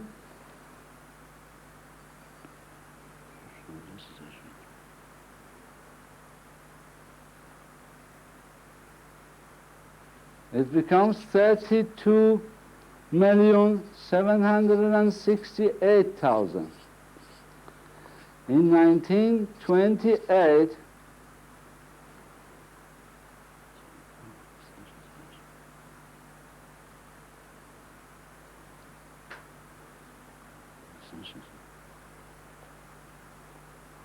it becomes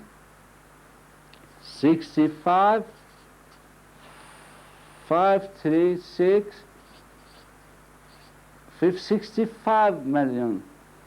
1929,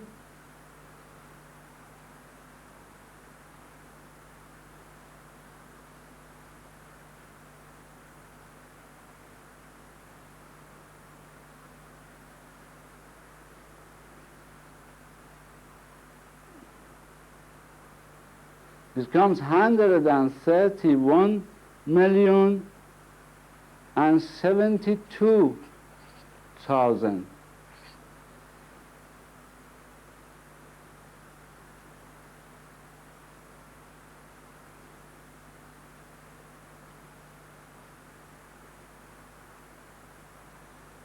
In 1930 becomes 262,144,000.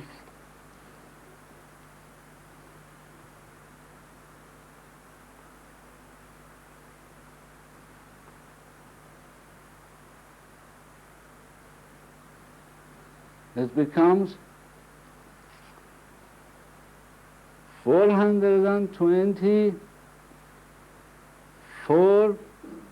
288,000 in 1931.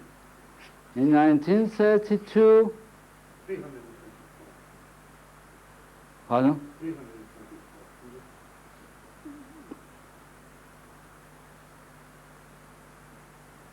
Oh, that's double this. Yeah. 288.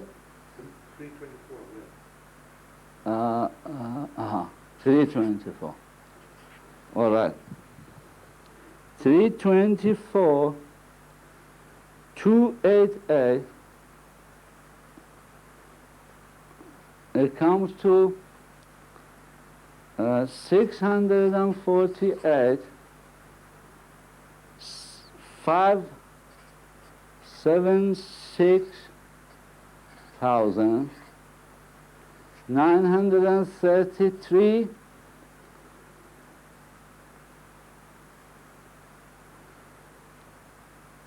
Now it comes 1,52,1934. It becomes 2,594,304. 1935.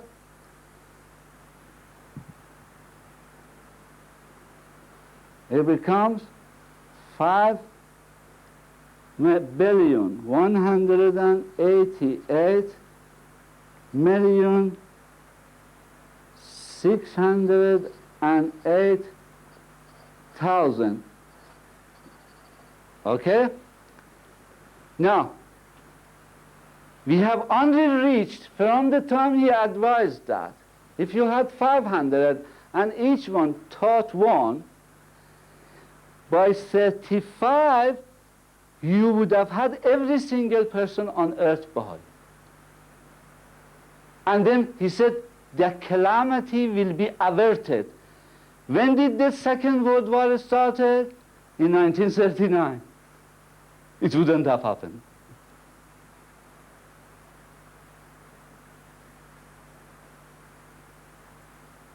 How long did it take? 1, 2, 3, 4, 5, 6, 7, 8, 9, 10, 13, 14, 15, 16, 17, 18, 19, 20, 21, 22, 23, 24, 25 years. One generation. You see? God knows what He's doing. Only the problem is that people don't do what God wants. And then they have Second World War, millions and millions and millions and millions and millions die. The whole Europe is devastated, the whole Japan devastated, the whole economy of the world is, suffered greatly. And then everybody say, where was God? God was there. God passed you by. You didn't notice.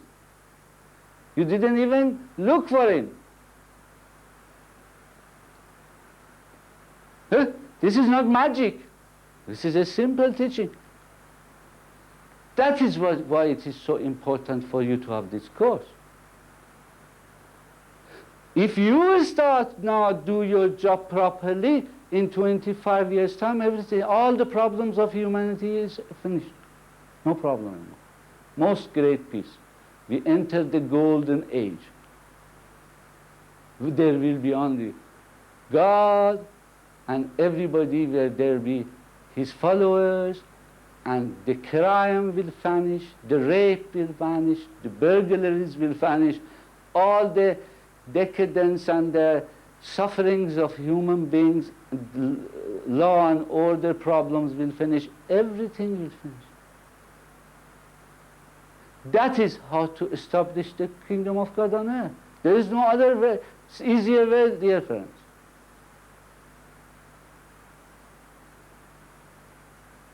And it's not such a difficult thing to teach one person a year. God will never give you a burden that you cannot carry.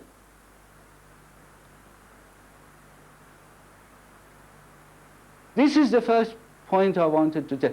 This is the most valuable experience I had by going a few days for pilgrimage to the Holy Land.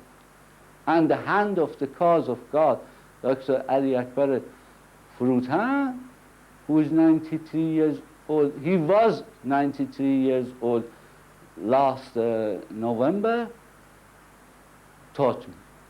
I'm giving it to you. Think about it. Meditate on this. Now, I want to go to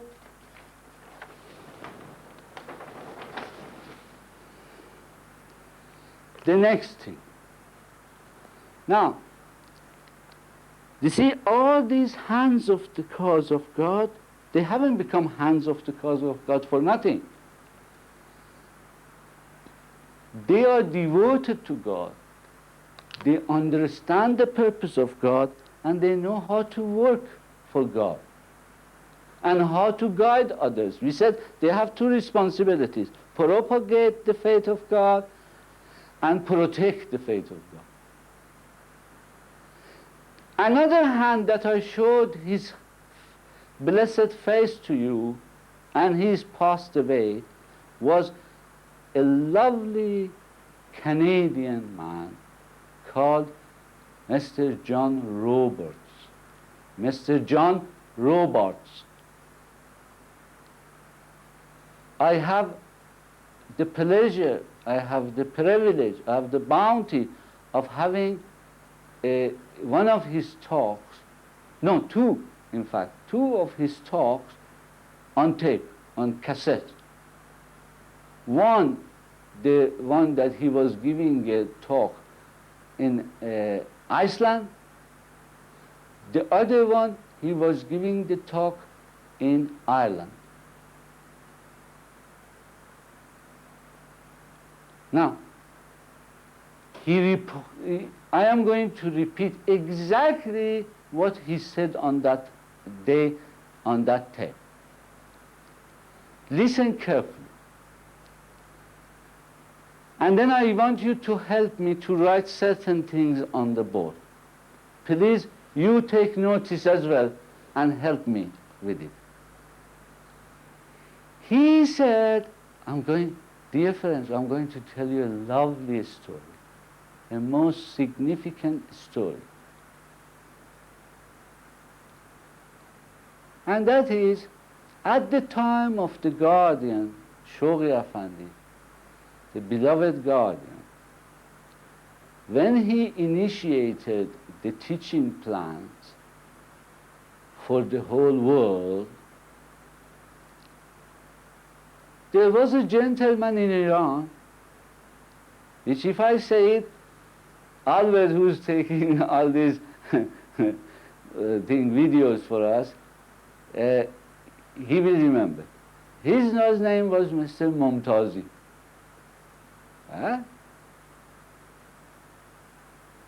Now he was a very successful man in business in Iran. He was doing very well. He heard about the message of the beloved guardian that he says, you have to leave your homes, go to other countries and teach the faith of God. So he sent a letter to the guardian, and he says, you say to go, I want to go. Where shall I go?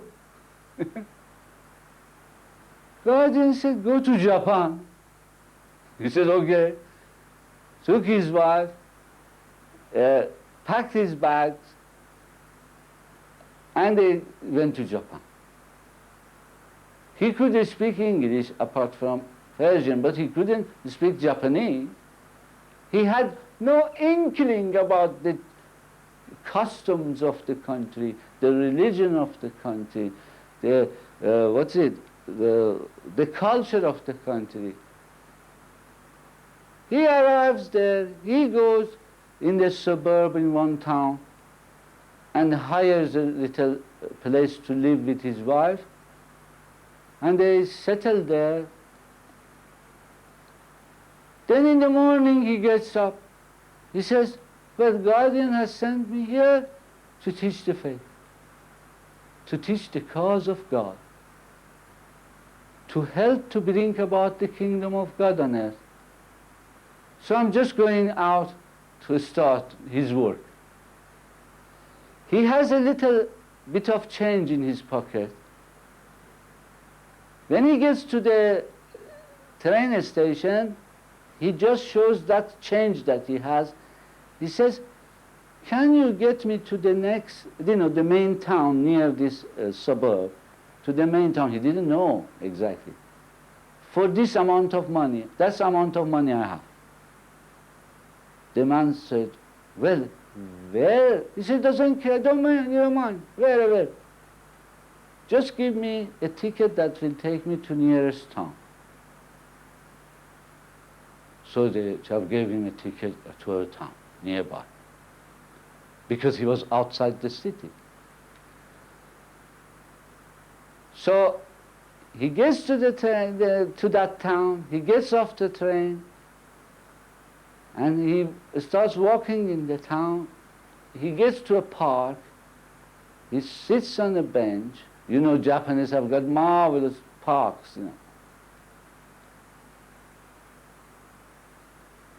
And he starts praying.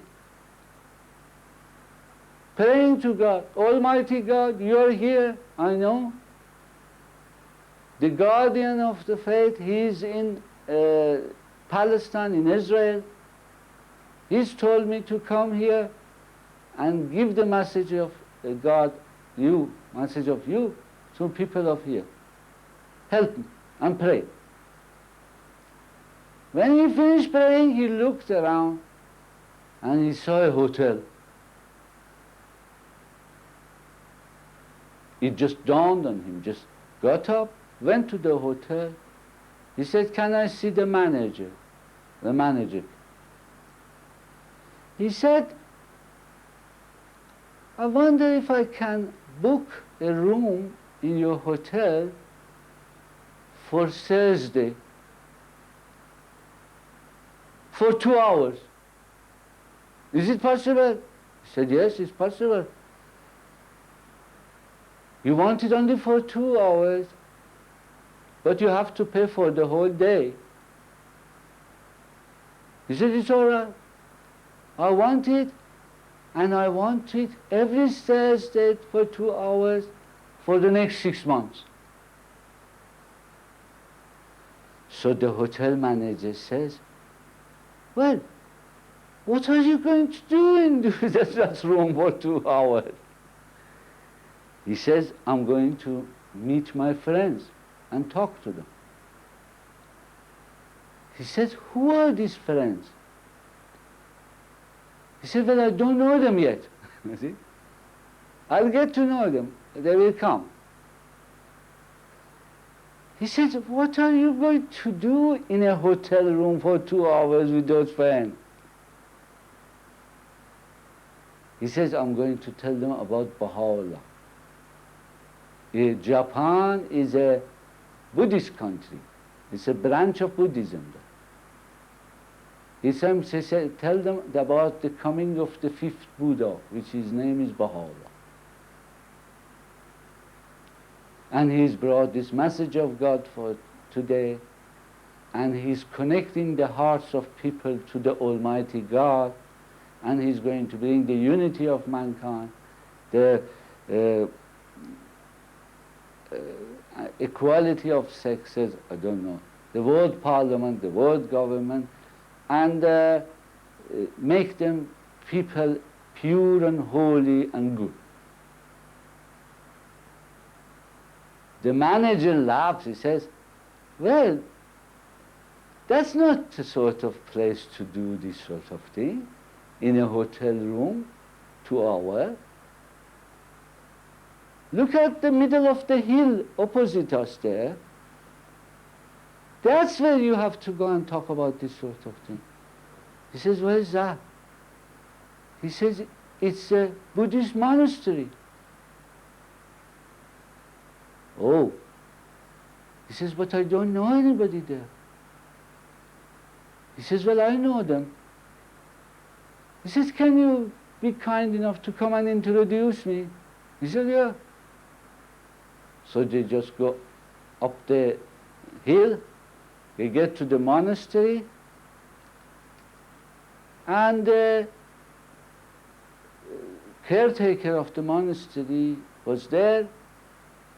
This Japanese gentleman, the manager, tells him all about it, what he wants. And the caretaker said, well, I have to consult the manager or, the people responsible. And then, when do you want it? He says, every Thursday, 2 hours for 6 months. He said, I'll tell them. He said, can you phone me to 10 o'clock tomorrow in this telephone number where I'm staying and tell me if it is okay? He said, okay, all right. He says, thank you to both of them, and he goes home. He gets home, and his wife says, what did you do? He said, I've already taught 2 people about Baha'i. Because he said, I'm going to tell them about the coming. Baha'u'llah is the 5th Buddha, he wants to establish the world peace, he wants to bring brotherhood of mankind, he wants to establish world parliament and world government. Well, that's the message of God, isn't it? He's delivered it already. Proclaim the message to 2 people. And he said, not only that, I'm going to have a room in a monastery for 6 months, and the chap is going to phone me tomorrow morning at 10 o'clock. And tomorrow morning at 10 o'clock, the man telephoned, and he says, okay, pay so much, and your room is yours. And then he says, how many people do you want here to begin with? He says, half a dozen, 6 people is enough. He says, I have some people that they are interested in those things. I'll get 6 people for you. Now, dear friends, guess, when the first Thursday came and he went to the monastery, there were 6 people there. Can you guess who were the 2 of them? Yes, that's right.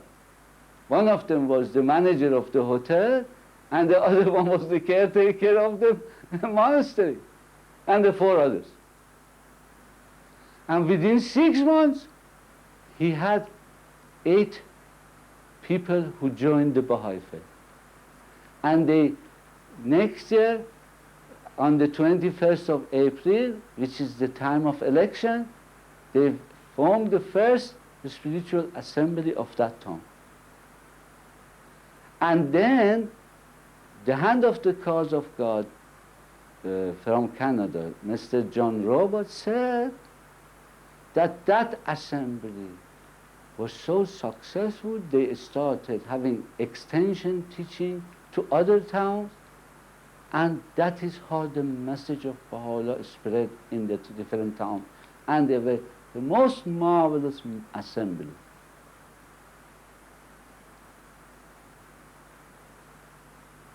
Then John Robert's beloved Hand of the Cause turned to the audience and said, now, dear friends, could you tell me, why is this such a good story? Why is it good to recount this experience of Mr. Mumtazi? Can you give me your ideas?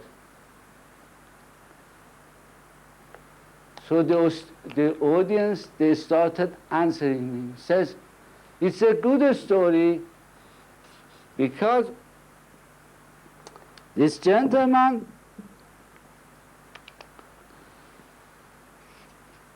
was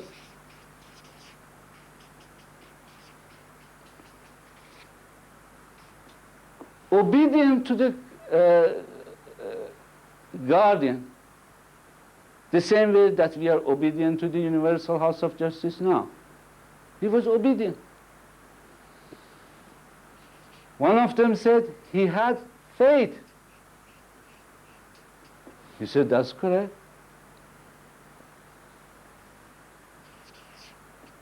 he said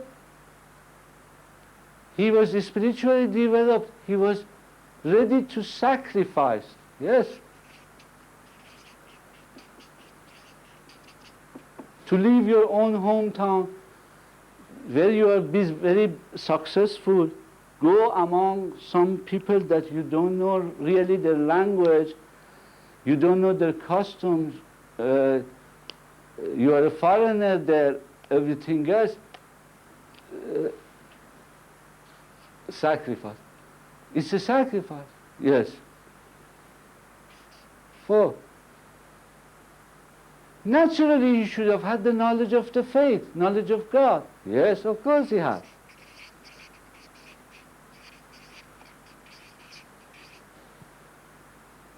He was detached. Of course he was detached. Otherwise he would say, well, I've got good business, good income. Why should I leave everything and go there? What else can you tell me? One of the most important things, he relied on God.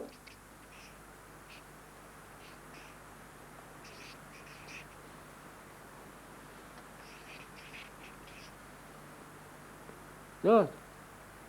What else can you tell me? Yeah. He had some kind of plan in his mind, you know, how I'm going to do it.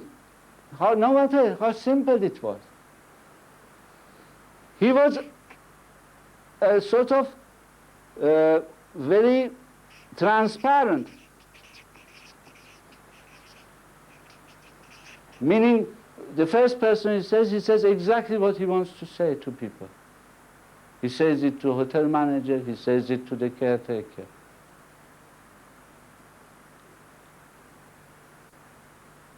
You can say, he was a man of action. You see, willpower leads to action, initiate something. Initiate an act, you know, an action and then sustain it. He kept staying there until he established there. Sort of, we can say, he was a winner. He was devoted to the cause of God. What else can you tell me, anybody? Anything else can we put there? He was a lovely person. He was a lovely person.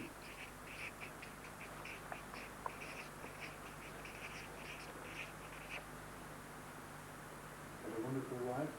Yeah, well, yes, well, wonderful partner, yeah, because you need somebody to work with you. We were just talking about that. You can't work alone. Somebody has to support you. Just now that we are giving this talk here, you have to have Albert there to do it. You have to have Tim Dyson to bring all the equipment. You have somebody there that we go next door, we have tea and coffee and sandwiches and all that. Somebody has to give us the venue. Somebody has to pay for electricity. Somebody has to, you know, everybody is teaching the faith of God. Everybody in their own way.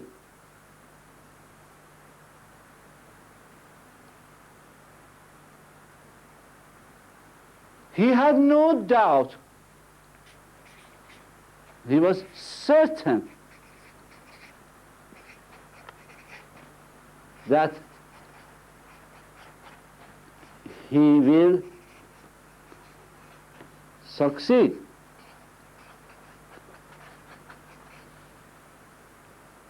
I mean, the list can go on and on. When I remember when Mr. John Roberts was asking everybody, eventually they gave him 23 points why this is such a good story. Then at the end he said, I want to add one more myself. And that is, if Mr. Mumtazi, who didn't know the language, the customs, the way of life in another country. He could go there with a lot of handicap, a lot of problems, he had, going from one country to another country which you don't know anything about. If he could go to Japan from Persia, from Iran, and succeed in doing this, naturally we can do the same in our own country. If we could do it, such difficult circumstances, we can do it in UK. Or wherever you are.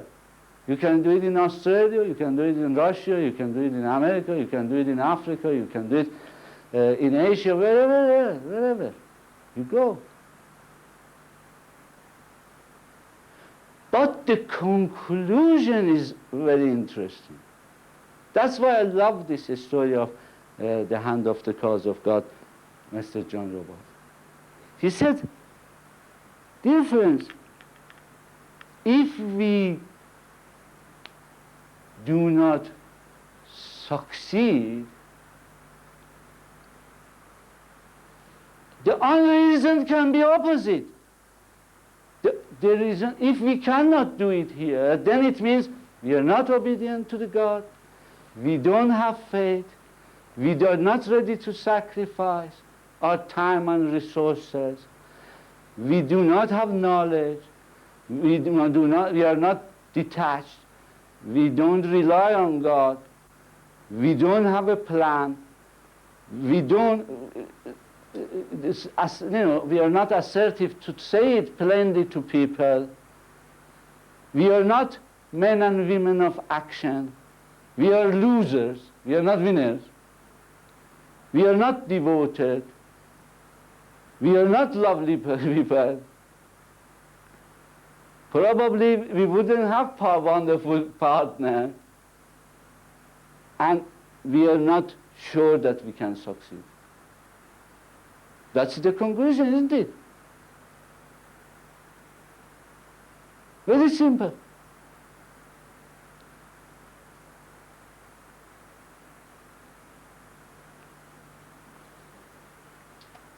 This example of Mr. John Robert has taught me a lot.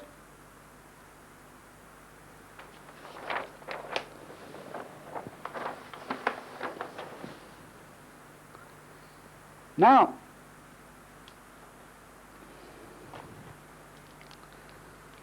I'm sorry, I have to, sorry.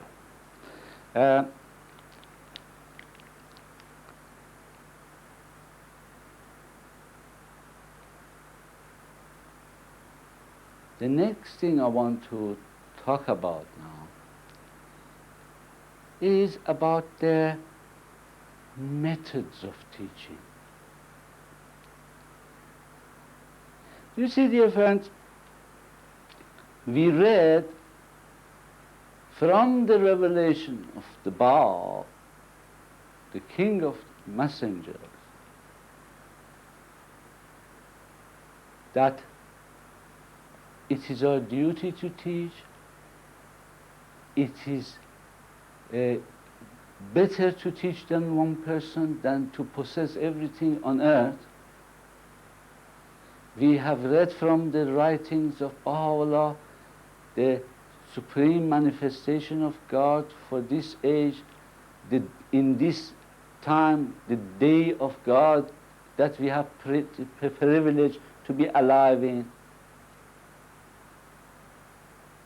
We have heard from Abdul Baha that he says, if you don't really teach the faith, the confirmation of God will be cut off from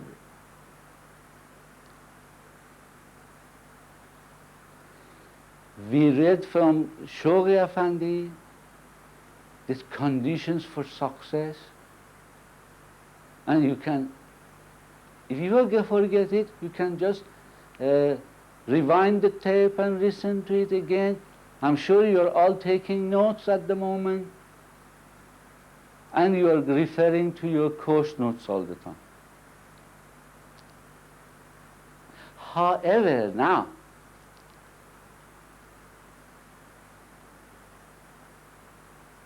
one person that I know of, and that person was the father of Adib Tahirzadeh. I'm going to remind you these books, the set of books I showed you. You know, he said, if you want to know everything about the life of Baha'u'llah, what he did from beginning of his life, his ministry, until his ascension in 1992, read this book, these 4 volumes.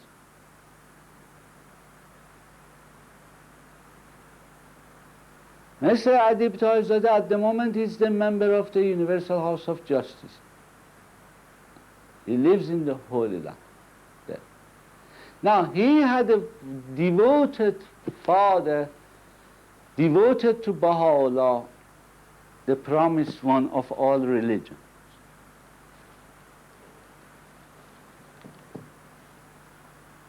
A lot of people, when they went to the presence of Baha'u'llah, they, at the end of the day, they would ask, can they lay down their lives for the faith of God? Can they become martyrs? And to some of them, Baha'u'llah said, okay, granted. And they would go back to Iran and they get martyred. That is the ultimate sacrifice. But as I told you, later in Akka, Baha'u'llah said, from now on, I don't want you deliberately to go and get martyred for the sake of God. I don't want you to sacrifice your, body. When father of Adib, Mullah Tahir Malmiri, went to the presence of Baha'u'llah, he also asked, he said, would Baha'u'llah give him this great privilege of becoming martyr for the sake of the cause of God? And Baha'u'llah said, no. To some said yes, but to Mullah Tahir, he said no. In fact, I want you to live a long time and teach the faith. Teach the cause of God to people. Share the message of God with people. Now that's why I'm saying this is the only incident that I have read in the books that I have read. So he bluntly says how. It's very important. You see, we are going to get benefit of just this question that Mullah Tahir asked Baha'u'llah. He said, how shall I teach the faith? Meaning, tell me how to do it. And I'm going to read the summary of what Baha'u'llah told him how to teach person to person. At that time in Iran, was very difficult to have public meetings and advertise it and get a lot of people, because they would arrest you, put you in prison, or kill you. So the way people used to teach was mainly eye to eye, person to person. So Baha'u'llah gives him guidance how to teach person to person. I've summarized this. I'm going to read it, the summary for you. I don't know if Albert is going to be able to focus on this page at all or not. I'm just going to put it here and ask him if he can do that.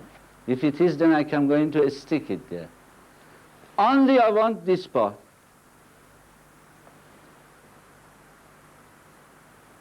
Can you do that? Yes? Oh, that's great. Let me stick it then here.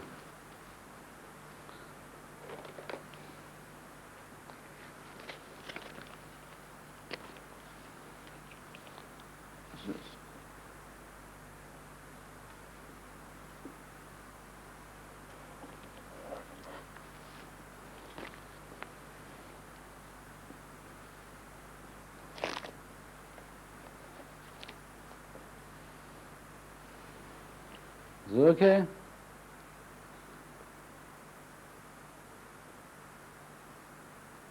Just this part.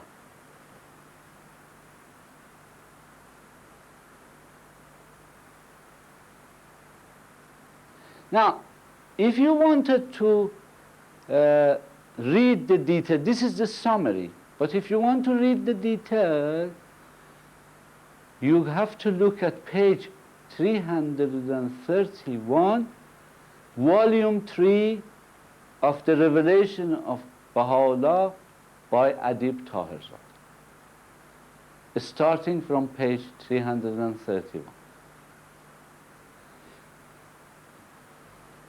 All right, what did Baha'u'llah tell him? He said to him, when you go back to Iran, you want to teach, number one, make friends.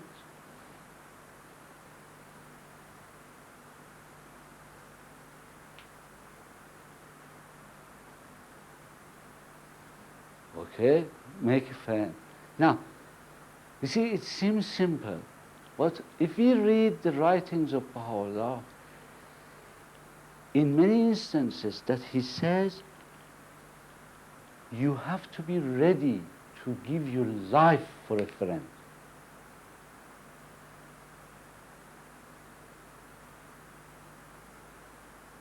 You have to love people in order to become friend with them, and love them irrespective of their behavior, whether you personally like them or not, or admire them or not, for qualities they have.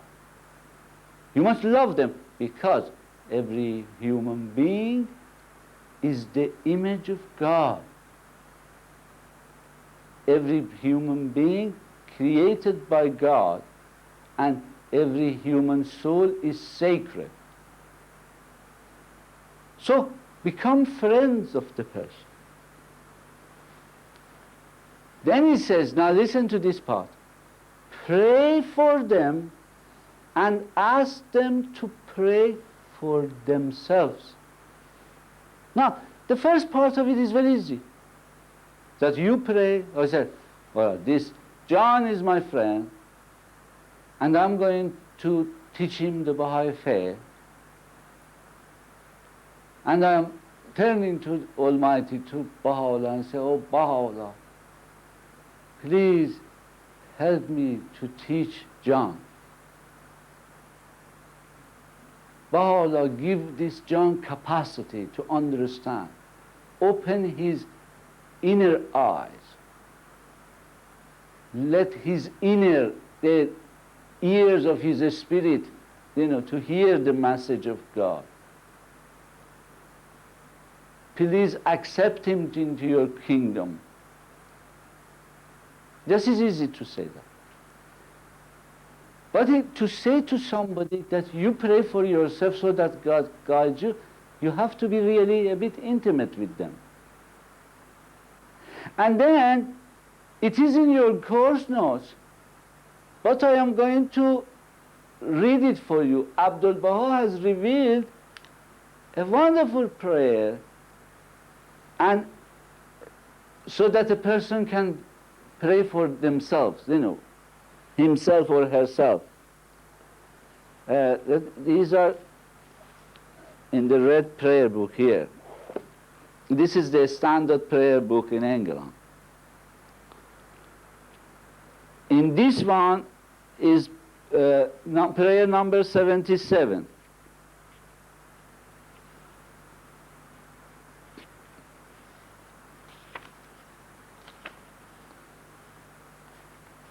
Now, I don't know if Albert can focus on this. This one only, we want just this one here, where my left finger is.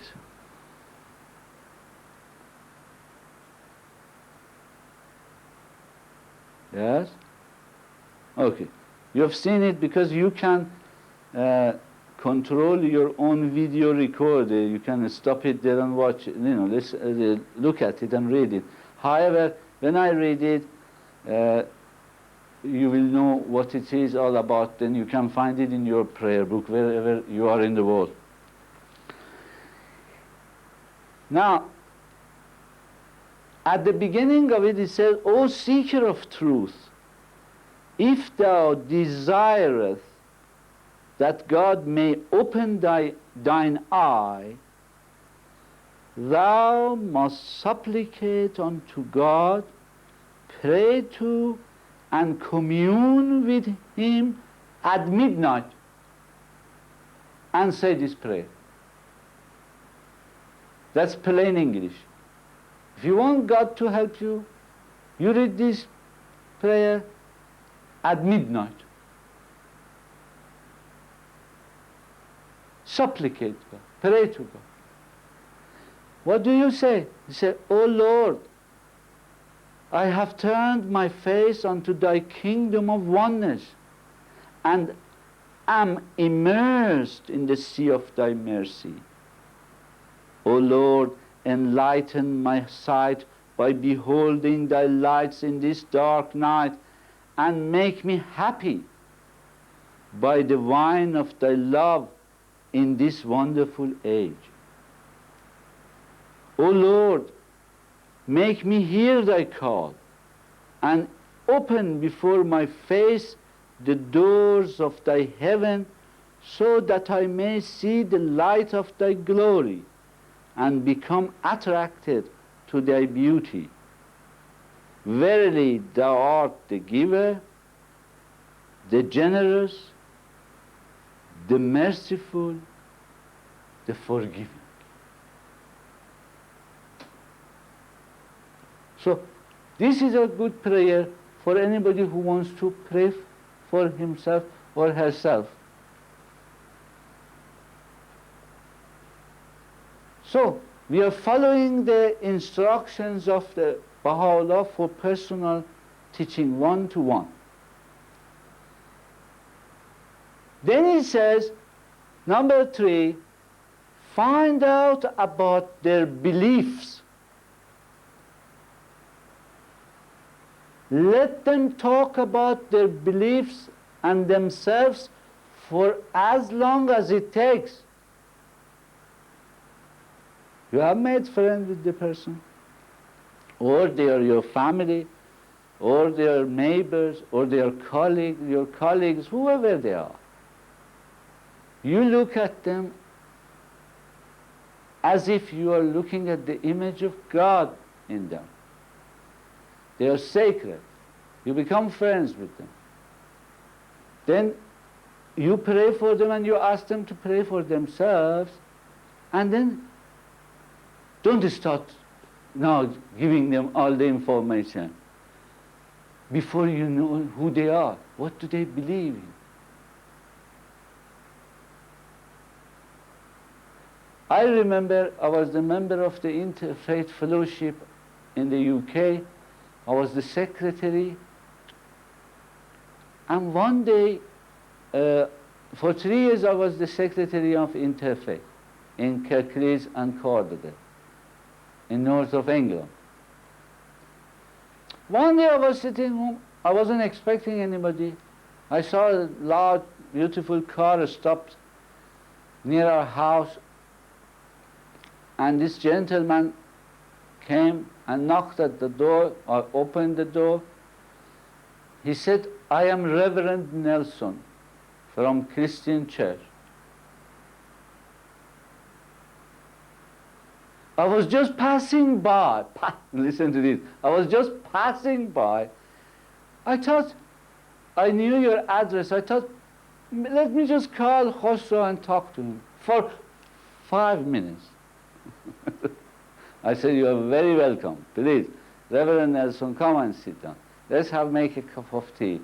Let's have something together, drink together, have a couple of biscuits together.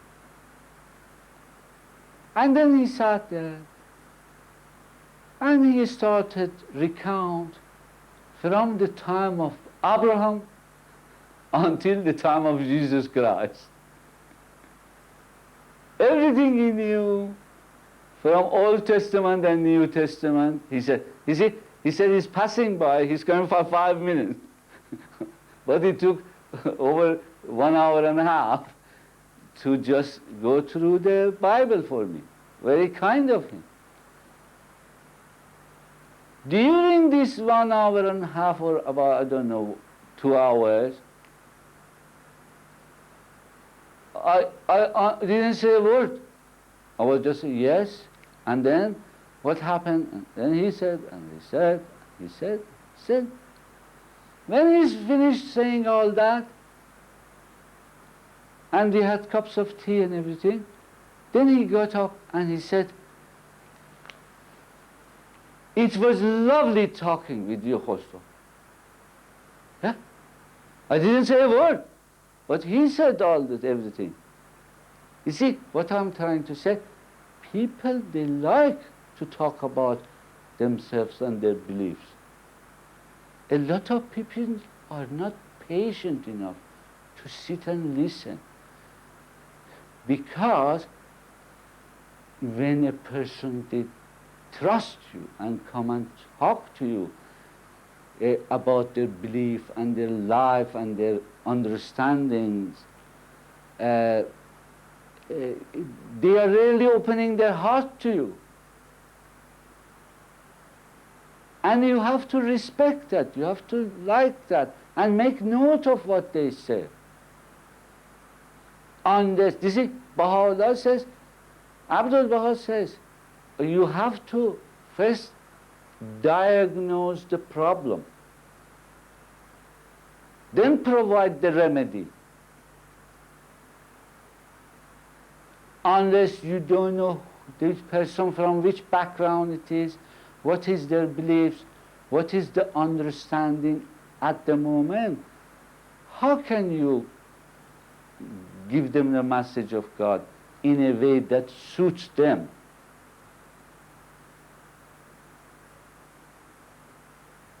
So you have to listen to them and you have to take note so that later you can talk to them.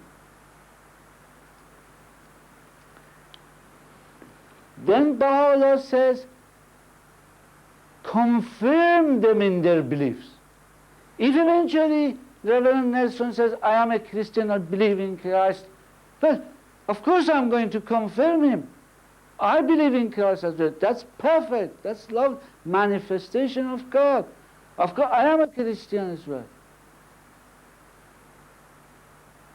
I am a Christian that believes in the first coming of Jesus Christ our Lord, and also when he returned in the glory of the Father as Baha'u'llah. That's the same spirit.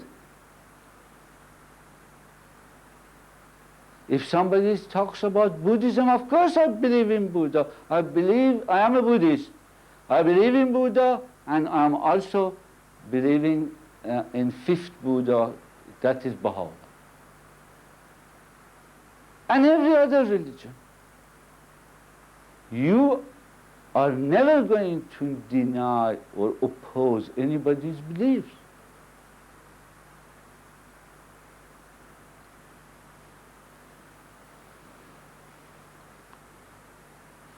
Number 5, acknowledge the other person's statements and then present him with the alternative point of view from the writings with courtesy, affection, and loving kindness. Now, we go back to where? When you were developing your spiritual capacities, your emotions becomes feeling, then ultimate goal of the feeling was loving, caring. See, where I've taken you from there to here. If you haven't become loving and caring, then how can you teach? Avoid controversial arguments or adducing proofs which bring out stubbornness and contention in other person. You see, in another tablet, Baha'u'llah says, you should never be the cause of sadness of other people.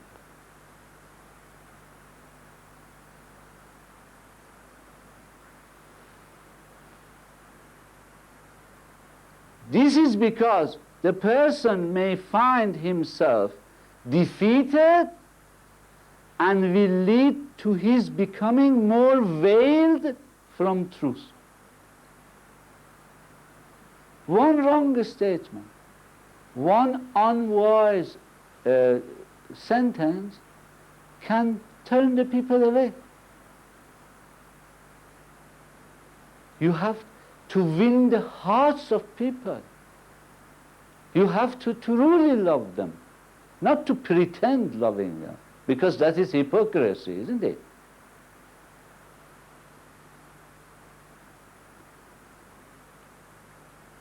Do not aim to become a winner in discussion. You see, this is exactly opposite what everybody else in this society says. They say, you have to become the winner. No, Allah says, don't aim to become a winner.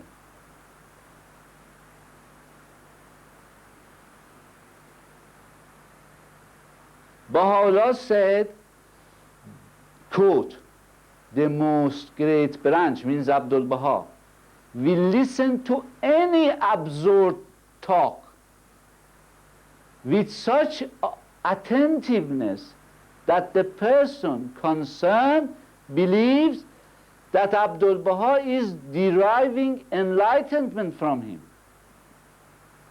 However, little by little, and in a way that the person cannot realize, he bestows upon him a new vision and a new understanding.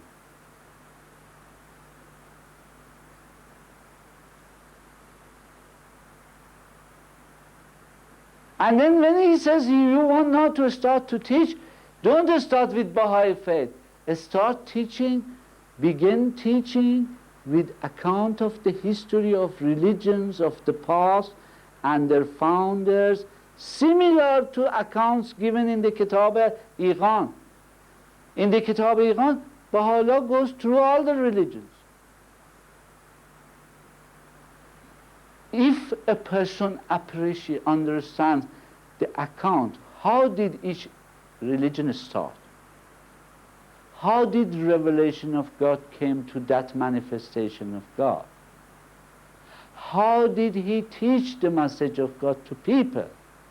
How did he win the hearts of people? Because Baha'u'llah says, everything that it is in heaven and earth, I have given you, except your own heart. Your heart belongs to me. Don't address the mind of people. That is intellectualization.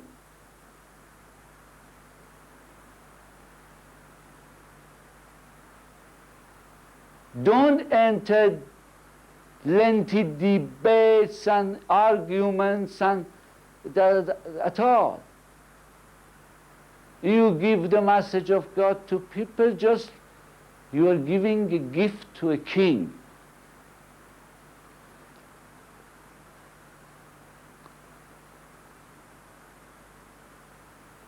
And then the next page,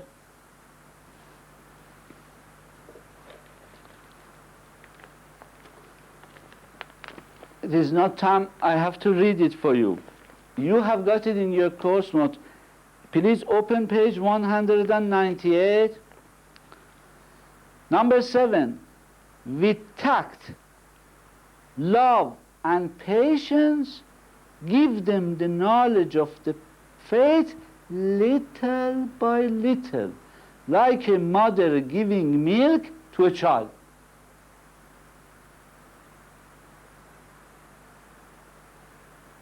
When you think they are ready, invite them to attend this course that you are going to give it yourself. Once they have become Baha'i, then love and support them until they use their own initiative to start a teaching project and bring new souls into the faith. This is the last statement is from the Shoghi Afandi the Garden. And number 8, you see, when you think they already invite them to attend the Meaning of Life course, or this course, or a course that you will devise in your good time for yourself, is from who? From the Universal House of Justice. In the message of 4-year plan, they say, you must be able to train people. And then stick with them. When they become Baha'i, just don't leave them on your own. Deepen them, help them, let them go through the course, train them until they start in their turn to teach the faith and bring new souls to the faith of God.